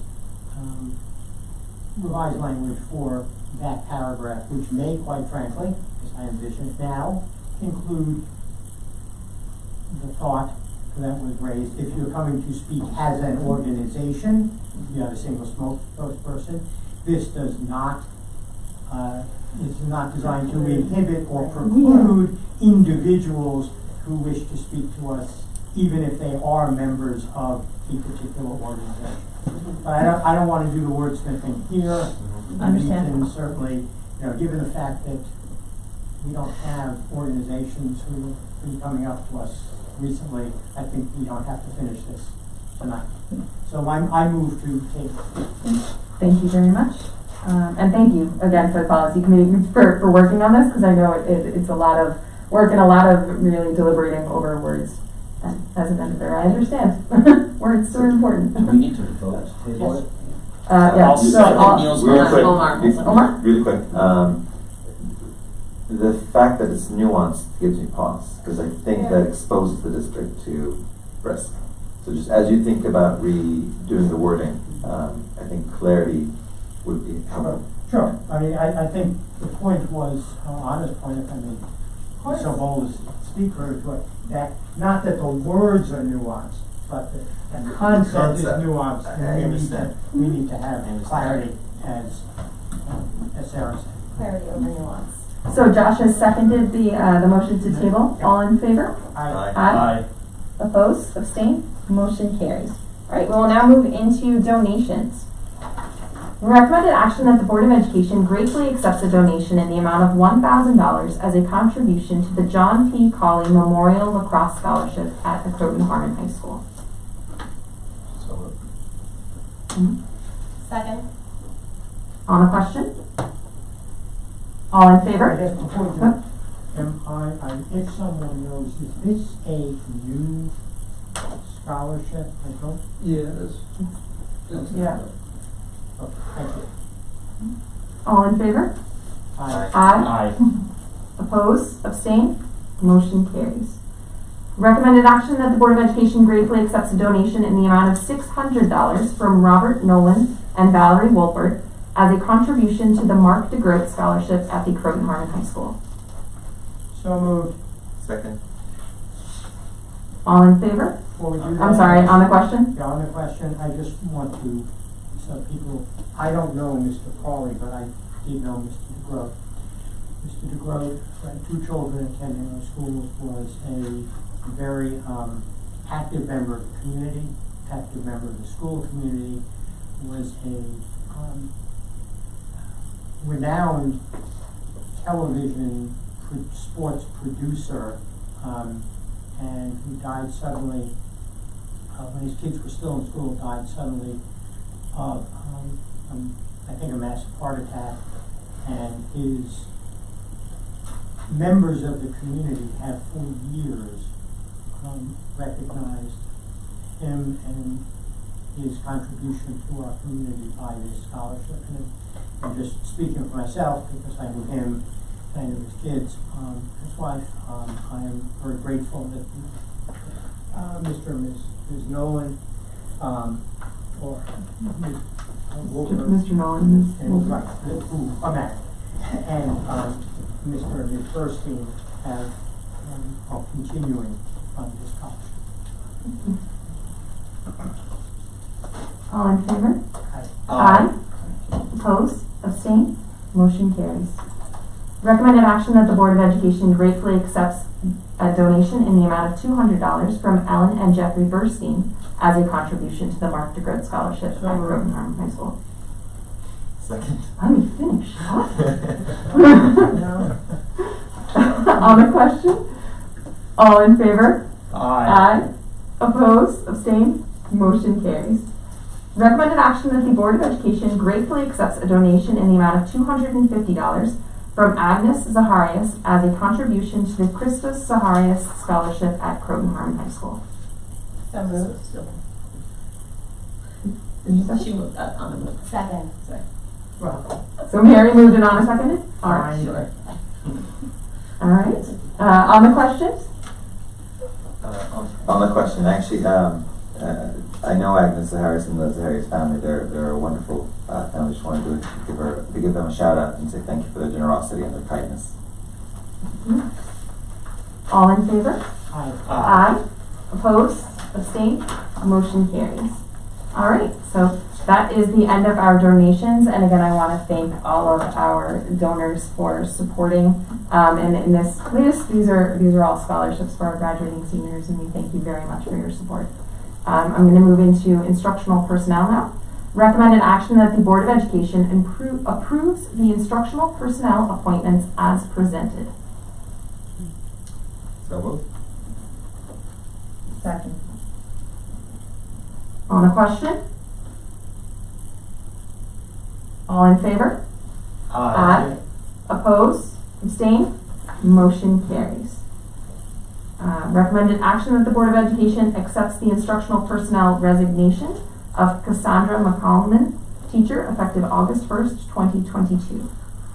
So moved. Second. On the question? All in favor? Aye. Opposed? Abstain? Motion carries. Instructional, 8.3. Recommended action that the Board of Education approves the request for an unpaid leave of absence submitted by Alexandra a Gugliaro science teacher, Croton Harmon High School, effective May 19, 2022, with an anticipated return date of August 30th, 2022. So moved. Second. On the question? All in favor? Aye. Oppose? Abstain? Motion carries. We will now move into the consent agenda. Recommended action that the Board of Education approves all the items on the consent agenda. Second. On the question? All in favor? Aye. Aye. Opposed? Abstained? Motion carries. All right, we will now move into the closing of the meeting. So this is our second hearing of the public opportunity. If we do have any community members who would like to address the board, as I said before, you can use the podium. All right. We'll now move on to board reports. So I will start off with advocacy. Or? There you go. So we have a save date. NISBA has a conference in October 27th through 29th in Syracuse. The event was touted as the largest statewide event that brings together more than 2,000 education leaders. Topics of discussion are issues around school issues, and involve school board members from across New York State. Also, West Putt School Board Association announced that there are revisions to the open meetings law that will be clarified by June 9th. When the current pandemic emergency allowance for meetings will expire, as most districts have returned to in-person meetings, the new potential for some individual board members to join meetings virtually during extenuating circumstances will be worked out in the coming months. Neil, anything else about that? Just want to add with regard to that provision for the open meetings law, the preliminary material that I've seen said that one of the aspects of that open meetings law provision allowing individuals, members of the board, to participate remotely, or any municipal body, would mean that we would have to set up a capacity for members of the public to appear remotely for doing things such as hearing of the public. And if that is in fact the case, we would then be dealing with technology issues and other issues that would be much different than we have done heretofore, and we'll have to consider whether or not that's something we want to do. Yes. Yeah, I think that was in NISBA's initial review of those changes, but I do believe they're waiting for the Committee on Open Government, did I get that right? To issue their further guidance on the changes to the LML. So, thank you. Did you have anything else for advocacy? All right, thank you very much, Omar. Well, I guess the only other thing, and maybe we should bring it up as you mentioned before, is in a NISBA alert a couple of weeks ago, NISBA said that one area of advocacy that boards might want to think about is advocacy to the federal government to address the urge continuation of universal free breakfast and lunch as we have had in our district, which was pandemic related, but it has been suggested that that be continued for at least another year. I don't know whether the board, I don't know what's happened with that. I don't know whether, where that is within the U.S. Department of Agriculture. I just bring it up because if in fact we are asked to weigh in, I think if we have a consensus among the board, like a thumbs up, thumbs down consensus, or thumbs up, that we should speak out, and we learn that that's something that we ought to be addressing. Perhaps then we know that advocacy committee can, I was gonna say, I'm going to ask that the advocacy committee reviews that and considers that, and then could you bring it back to the board for the next meeting? well, the only thing that I'm suggesting is that if we're in a situation in which, we get the word that, well, communications or opinions are going to be closed shortly, if we're in favor of that as a concept, then we can say that, then I think, the advocacy committee can get a jump start on communicating. If the advocate, if you would like a sort of a thumbs up, thumbs down from the board, advocacy meeting, happy to share that. I think I'm that makes absolutely sense. in favor of that, so. So. Josh? Yes. Okay. All right. So, Yeah, so we'll allow you to sort of move forward with that, and we'll look forward to hearing back from you the next meeting. Move on to, audit has not met, so I'll move on to, board development. Oh, okay. We'll go in alphabetical order. Oh, Okay. so Start. I'm using the thing. I thought you were going down the row. Another way of doing it. Board development has met, and, so one question we had was with respect to the board evaluation, tool that, Superintendent Walker mentioned in the weekly. We first wanted to just make sure we're all on the same page. So there were two essential questions we had for the board with respect to a board evaluation. The first question was, well, is the board interested in doing a evaluation, a self-evaluation? And then secondly, do we have a consensus on what the purpose of the evaluation would be? Because obviously the tool you use is guided by what information you hope to glean from it.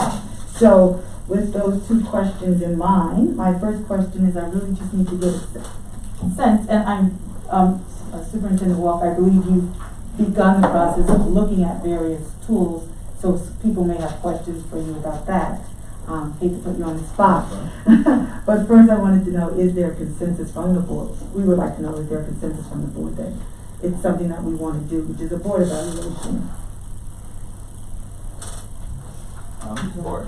Board of it. Well, Well, are there I would want to know what we were about, what terms are we evaluating ourselves on, before I decide whether I want to participate in an evaluation for that. So that was the second part of the question, so we can flip it the other way. Do we want to do a Superintendent Walker, can you maybe give a little talk about what board evaluations look like in your experience? Sure. So I think we would all agree that part of any evaluation cycle or goal setting cycle typically involves some self-reflection. And for example, that's part of my evaluation, and it is for all of our administrators as we think about kind of the year end. In my opinion, there may be some value anytime in looking at before we start moving forward with setting goals for the next year.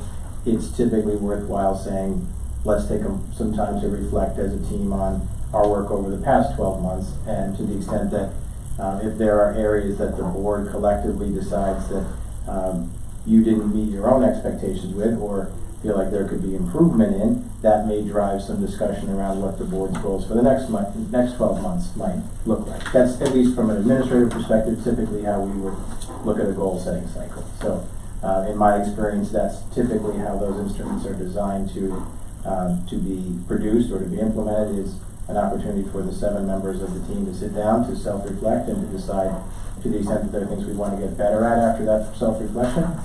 That may drive then how you want to proceed with goals for the next 12 months. And are these done individually by the board members, or as a collective group you do one evaluation? Yeah, I've never been in the room for that. I've never seen it be individual. It's always a collective board process. Josh? So it would be an evaluation of whether we met our goals.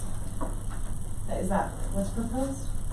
I've typically seen it more as a look at the board's functioning across its various responsibilities. So you might look at one that has a rubric that would include internal communication, public communication, fiscal oversight, policy development, kind of the core functions of the board, and then an opportunity to evaluate the board's work in those areas, or reflect on the board's work in those areas. Thank you, Josh, and then from So I spent a lot of time doing retrospectives. And one of the key things that you do in informal retrospectives is, so usually the critical questions are, what went well, what went okay, what really could have been better, and what can we learn from what we experienced in the past year. And sometimes, especially when you haven't done formal reviews in the past, that kind of an informal retrospective can be a little less challenging and easier to accomplish. It helps to have, a certain set of, these are the goals that we had, and have that to inform the retrospective. But it is something that we might want to consider as a potential approach, maybe perhaps a little bit less formal. Sometimes that can help you sometimes from that you get to a more formal review, but starting with informal may be a way to get started in this process.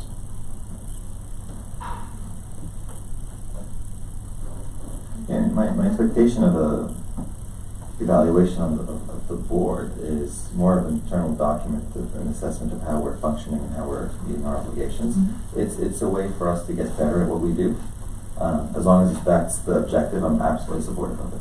Yeah, to my mind, that would be the objective of a self-evaluation, is to really sort of get to how we are working together as a governance team, and what things, how we work throughout the year in accomplishing our responsibilities.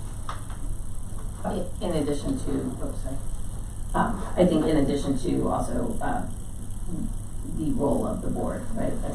Right. So yeah, by responsibilities, I meant as the role of the board. Like what our role and responsibilities are, reflecting on that, and how we met or did not meet those objectives, and how we can improve going forward. If I could add to, since we met in board development on, what was that, Monday? I found actually there's a NISBA school board evaluation document. And it actually lays out very nicely a lot of the questions that we're talking about, and what the process is, what the purpose is, what the process is, and what comes out of it in terms of the goals. So, it also leads to next year's goals, based on whatever the board needs to work on collectively. So I suggest that we start with this process and moving forward to do the self-evaluation. So there's good things. Tell us a little bit more about it, so we all know. Sure. Right at the beginning it says, effective boards engage in a continuing process of self-assessment and use the results to identify opportunities for improvement. So as Stephen said, there's a self-assessment cycle. So it doesn't actually have where you start, but I guess it just goes around. But the steps are: confirm district vision, mission, and goals, agree on performance standards and divide annual objectives, implement board actions, analyze the impact on results, engage with the community. So that's probably the first step. It says the entire board should participate in the process from start to finish, and the board president or an assigned designee is responsible for expediting the evaluation process. So that's some information about how we might manage it. Evaluating the performance of the board is not the same as evaluating individual trustee performance.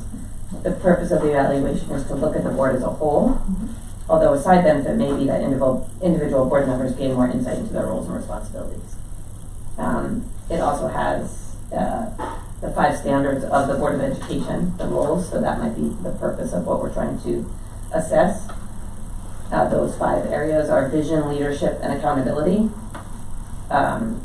board governance and policy, communications and community relations, number 4, fiscal resources, staff recruitment and environment, and 5, ethical leadership.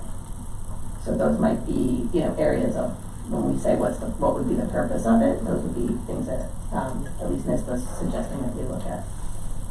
I know probably this, you'll kind of probably share this with development, but I'd love to get a copy of it as well. Yeah, I The think whole that- board can get a copy of it. I think that would make sense. And then it On has, the NISBA website, correct? yeah, probably. And then it has steps for suggested timeline and how we would go about. I think it starts with a meeting to discuss, how to go forward. So I was happy to find that because it looks like it's been done before. Well, I also think that's very helpful, and I found that very helpful, because Yeah. one of the things that Anna said, which also made sense to me, is, before we go on this process, what are we gonna be looking at? What are we supposed to do? We're, on one hand, we are elected representatives, we represent our vote, and we just, vote on things, et cetera, but we do a lot more. That really helps clarify for me what we might do when we go through this exercise, and that may be some of the material, Steve, that you were able to collect, but that helps. And I think I'm fine with board development, going forth and seeing how we can assess ourselves. So are there any other comments before I can get a thumbs up or thumbs down? I guess I just wanted to highlight also with the timeline, what I think is good is it suggests starting in the summer. So at least we haven't missed it. It didn't start in March. And the first step is to confirm the district's vision, mission, and core values, and develops the annual goals for the district. So I think that ties in nicely with the strategic plan, working collaboratively with administration to develop those district goals. And then it goes through the process, again, repeating the cycle next summer. So starting again. I just have a question for Superintendent Walker. We had talked about kind of changing the timeline in terms of goals. Does this line up with what you would? Yes, yeah, absolutely. To have this be a summer function makes complete sense in my mind. Yeah. Any other questions before I see? Do we have thumbs up on, do we want to do a self-evaluation as a board? Okay. And then second, the purpose would be, basically it sounds like Steve and Mary have the exact same questions for what the purpose of the board's evaluation would be. Is everyone on the same page? Yeah. Yes, awesome. Okay, that's all from board development. Thank you very much. I'll turn it over to Josh for communications update. The communications committee met on April the 12th and April the 25th. The principal topic of discussion was the communications related to the upcoming school election, principally the communications about the budget and the content of the budget, the budget as a glance, the propositions concerning transportation and reserves, and so I think that was the principal content that was in the meeting.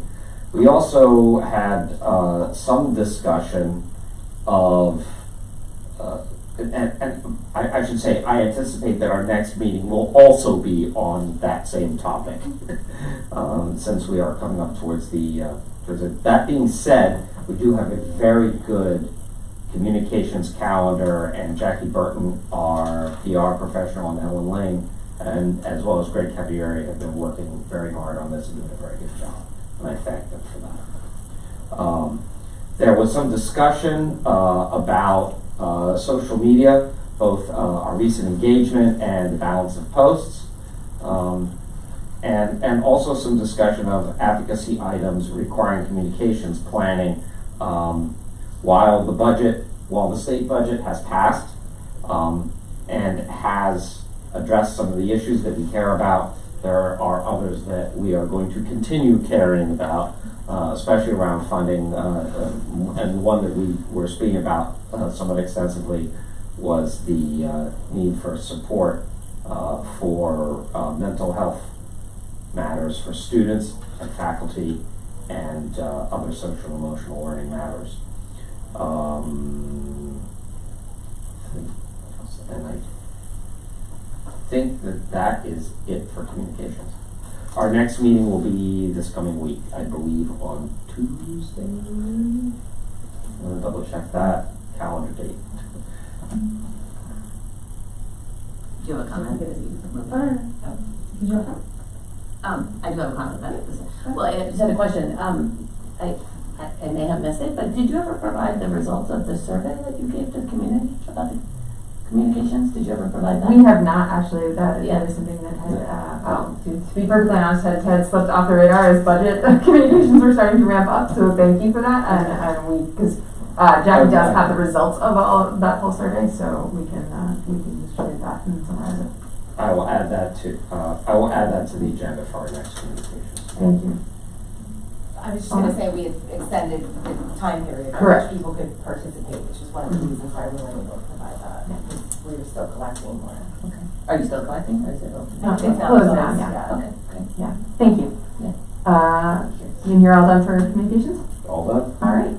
So last up we have policy. I know you guys have spoken quite a bit this evening. I don't know if you have any further updates for us. Nope, the only other updates there are still a lot of other policies that we need to deal with, both in terms of, well, mainly at this point, we are caught up with respect to NISBA periodic policy revisions that they suggest. So where we're going to change our focus or refocus on is dealing with the results of the 2019 survey of our policies in total and their NISBA's recommendations for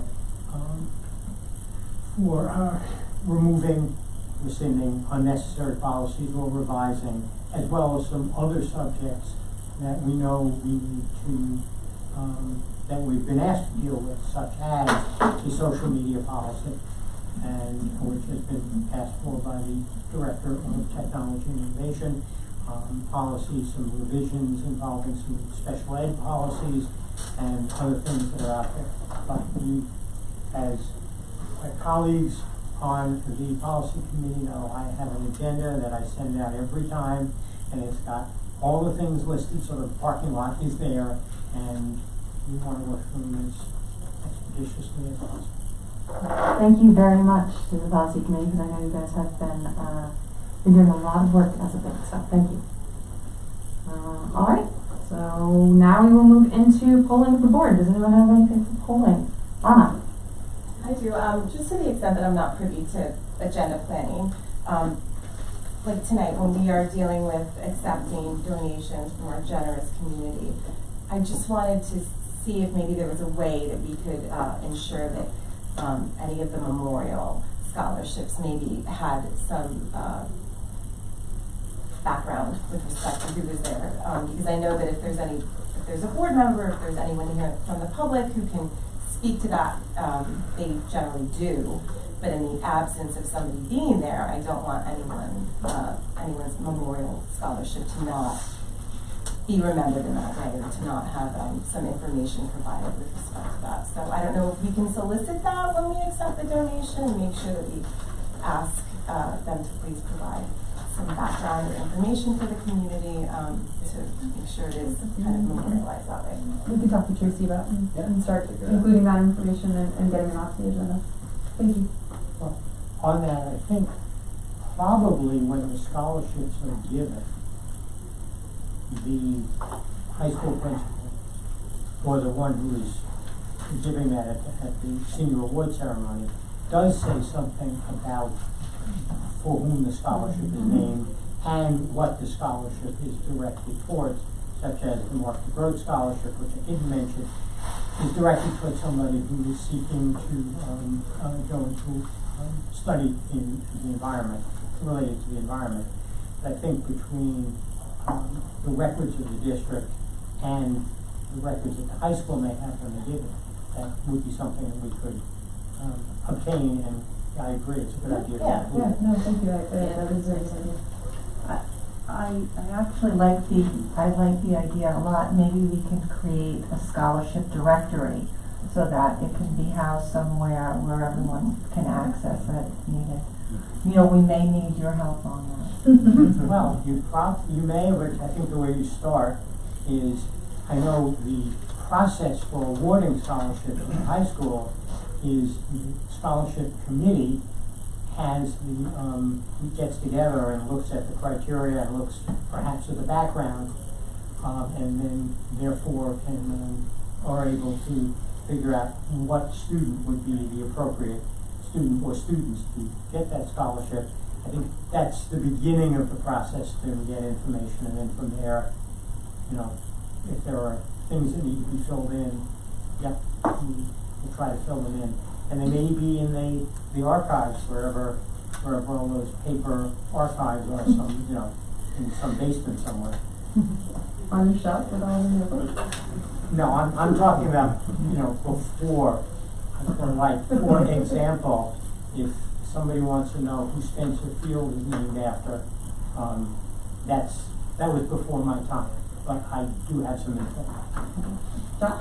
So, having attended the high school awards ceremony recently, I can tell you that the high school administration certainly does know, and there's sort of boilerplate text that goes together with each of the scholarships, so that is described in the context of the award ceremony. I think it might be nice if we just had that same text, descriptive text, somewhere on our website, and we can just have whenever it comes up in our agenda, just have a link to where it is on the website.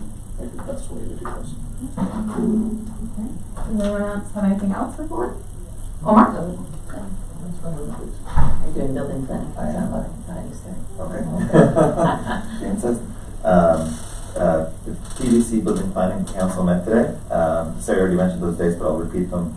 Friday Night Stripes on May 20th, PTA Book Fair the week of May 23rd. On May 21st, PVC is collaborating with Ms. Fontana's Club Dirt and the Croton Garden Club to do plantings around PVC.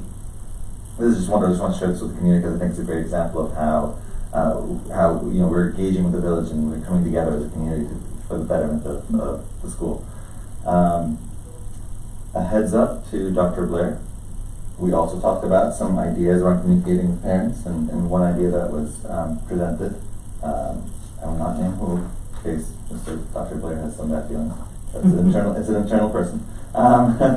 Was to embed a calendar link in the communication for any events that are coming up, so that a parent or any community member can just say, click on it, it'll download to their Google Mail, a calendar or Apple Calendar or whatever device they're using, which I thought was a great way of just automatically getting people to add things to their calendar and not having to do it later on or just forget about it.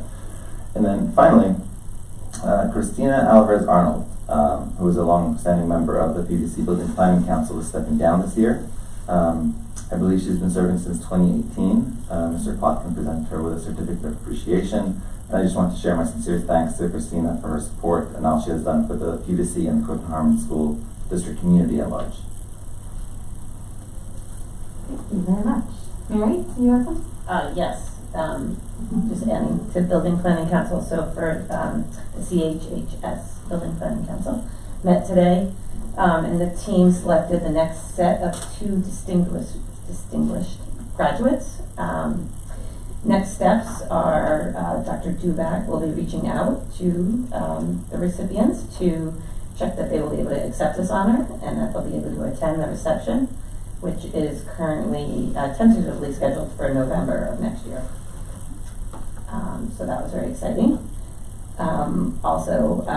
We also talked, and I think Dr. Duback was receptive to the idea of also, speaking of putting things online, of potentially taking the past recipients, because there's a fantastic cabinet at the high school that you can go and you can look at everybody and read about them, but potentially putting that also online. Great.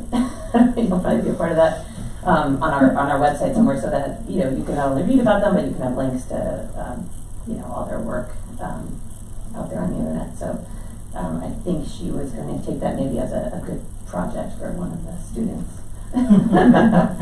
So that would be exciting too. So that's it for that Building Planning Council. I do have something separate for bowling, but okay.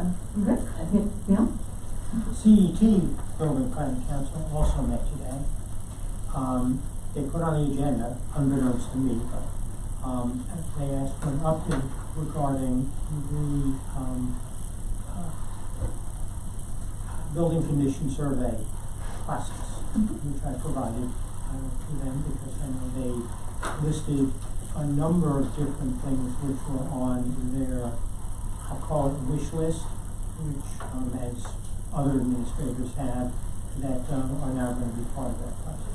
The rest of that meeting discussed the question of enhancement opportunities for students. How are students selected for enhanced ELA or math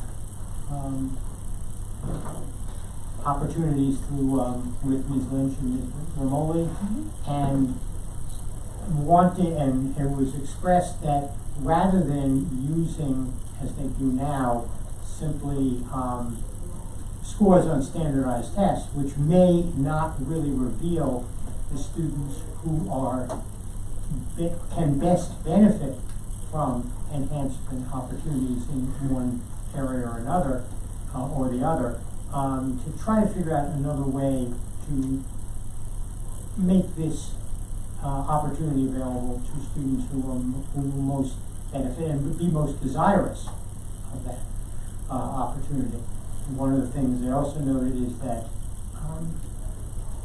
I mean, it wasn't said in these words, but the purpose of the enhanced opportunities, particularly in ELA, is something that we have to focus on, they have to focus on and decide how that's going to work best. For example, they said, teachers or students in the lower grades were saying there may be students who are really adept at decoding. In other words, they can read, but can they understand? So if you are just going to say someone who's really adept at decoding is going to be someone who goes in the advanced group just so that they can read other things that they can already know how to decode, that's not going to help as perhaps a third grader or a fourth grader, where you're really going to go into dealing with understanding content and delving into content.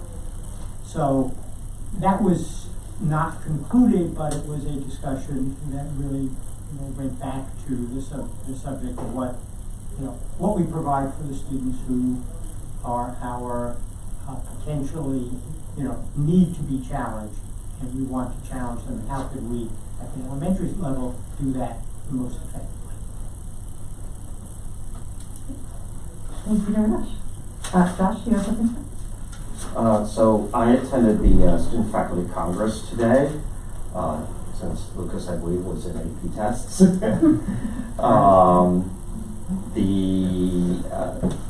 One of the principal topics of discussion was a change to the constitution of the Student Faculty Congress to streamline.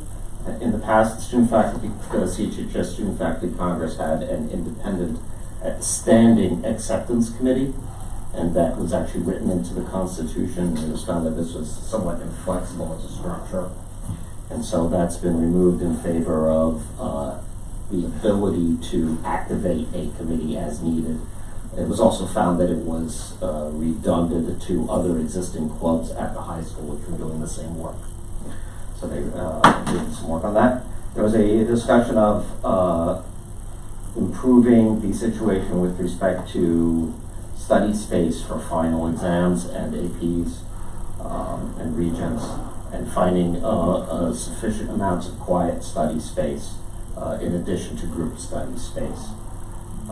And they also went through the suggestion box, which has been very lively. There were several interesting suggestions that came out of that, some of which were referred to administration, others will be followed up by by members of the Student Faculty Congress. Okay, thank you. Mary, you said you had something else there? Well, yeah, I was just curious, Josh, did they say how they found the quiet space? Is that what you said, they were able to find quiet spaces? No, it was a concern that there is insufficient quiet space, especially while APs are going, because the spaces that are often used as group spaces are no longer available, the group study spaces, so more of the groups who want to study are in the library, and that means that there's less quiet, whereas the library is the usual quiet study space. So there's some ongoing discussion about how to possibly resolve that issue.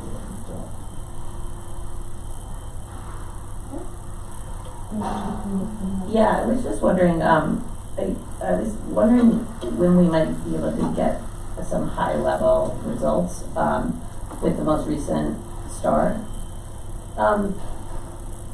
evaluation that's done in the winter, I guess, because I know in the fall we received the spring and the fall, but I know there's a winter, so I'd like to, I guess in a couple of different areas, I would like to ask that the board get updated on some areas where I know data's been collected.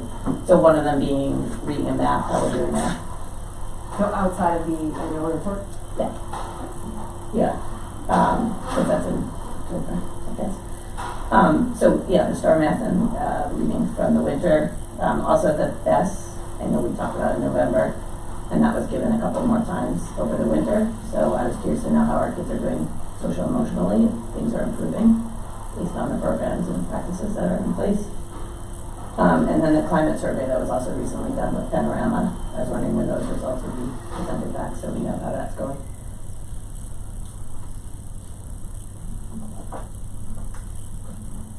Yeah, we can certainly follow up with the board on all three of those. Okay, great. And then it just got me thinking maybe to add to the parking lot for a future work session. Hopefully not too long. Just the cycle of I don't know if you should call it outcomes or assessment outside of the annual review process or the annual report. When and what is the board presented with related to this kind of data that can help evaluate, at a high level, above the weeds, of how we're doing with the programs and all the practices that are being put in place. So you want like a work session to explore adding like periodic assessment reviews? Yeah, just what the cycle is, yeah. Because the cycle is mainly the annual report. Right, I guess more frequent check-ins. Is there a process, is there data collected at different times that we could kind of add into the process? Yeah. Thanks. Anyone else for Paul? All right. I think that takes us into items needed for. Do you have something for Paul? I'm not sure. Yeah, I think so. The items needed for the next Board of Education meeting. So the next Board of Education meeting is our work session that actually is one of my favorite meetings of the year, actually. It is our 10-year celebration, and it's our opportunity to really celebrate not only our 10-year recipients, but also our 20-year staff members. So it's a really wonderful evening. It happens to take place on Tuesday, May 17th, which is the day of the budget vote as well. So we will be here for that. So I'm not here, unfortunately. hear that. Unfortunately, I have a work board meeting that same night. I will rush back as soon as I can. So you would be able to cast your vote. I'm doing it before I head to work. There you go. All right. So that's anything for items needed for the next board meeting. Did you want to? No, I'm just going to say, Lucas, I know you are. I hope I'm not embarrassing you. From all the people. But I know that you have your upcoming Choose project, so I wasn't certain if you'd be here on the 17th. I think I will be, yeah. But I just want to congratulate you on your choice and your decision to run off to Tanzania and work on the farms for sustainability efforts as well. So congratulations. Thank you. And I can't wait to hear about how it went. Can't wait for the presentation. And just so board members know, we have the opportunity to sit on the Choose review boards. I think you have to just let the Choose coordinator know if you're interested in being one of the individuals to review, to hear the project presentation from our students and comment back on them. So I know it's something that Neil's wife does often, so it's an opportunity, if you have it in your schedule, that you'll be pleasantly pleased. Although, I will add on that I know there's been some change in the manner in which presentations are done when Mr. Delaney retired and then others have taken over. So I'm not sure exactly how they're working it, but if there is any opportunity for anybody to sit in on and observe, it is a great, choose as a capstone for our students, and it's a source of pride, I think, for every board member to be able to do it, and people should try to schedule it. I've done one or two every year, and it's I always find it incredibly rewarding and exciting. And to add one other thing about that, one of the things that you find is that some students who are not necessarily would be in your mind as being the most academically advanced students or the most socially poised students really shine in this process, and it goes to show when we're talking about profile of the graduate and what we're helping our students achieve, it's for a lot of them. And I would agree, it's one of the best ways to see the work in progress and to get the data by watching the actual students. And to add one other thing, I don't know indicate if their you now, passion. but my wife participated because when Mr. Delaney went, there were community members of the panel who asked questions of the students and then kind of gave them grades or whatever you want to call it, and not necessarily board members, but any, since we are any member of the community should, if it was interesting, should feel free to contact the Choose advisors or contact the high school office, and if they wish to participate, I encourage everybody to do that. Yeah, actually, I'll just ask Steve if you can give us an update on the 17th on how people, I know with COVID things had to change, but what the extent of opportunity to observe and participate is. Thank you. Sure, I was going to say, actually, I can have that in the weekly tomorrow. Thank you. We'll have it right there. One other thing for next meeting, I just wanted to ask, our next business meeting is June 16th. Correct. Okay, on that, we have We will do May 17th for our 10-year celebration, and the 7th, on the 2nd of June for our retirees and our 20-year. No, actually, our retirees and 20-year staff is also the same as our 10-year celebration, June 2nd. We will celebrate the school district volunteers. And then we will have our business meeting. We flip them in that last month because we end up having a lot of last-minute action items that we need to take care of before the end of the So my question is with regard to some of the things that we've discussed today, such as second reading of the policy that we've tabled. Is there going to be, or do you anticipate having any business conducted either on May 17th or June 2nd, or are we really going to have, I do anticipate that we will have a couple of action items at probably at both meetings, just given the time. So yeah, so we can get those onto one of those agendas. Well, and I'm not saying that we necessarily need to for the policy 1230, but just so we understand in case things come up. Thank you. Absolutely. Any other questions or anything? All right. So with that, I think we will be moving into executive session. So that will signal the end of this meeting. So we expect that we will adjourn immediately following the executive session. So thank you for joining us, and to those who are watching via live stream. Recommended action that the Board of Education enters into executive session to discuss the employment of a particular person or persons. So Second. All in favor? Aye. Opposed? Abstained? Motion carried. All right.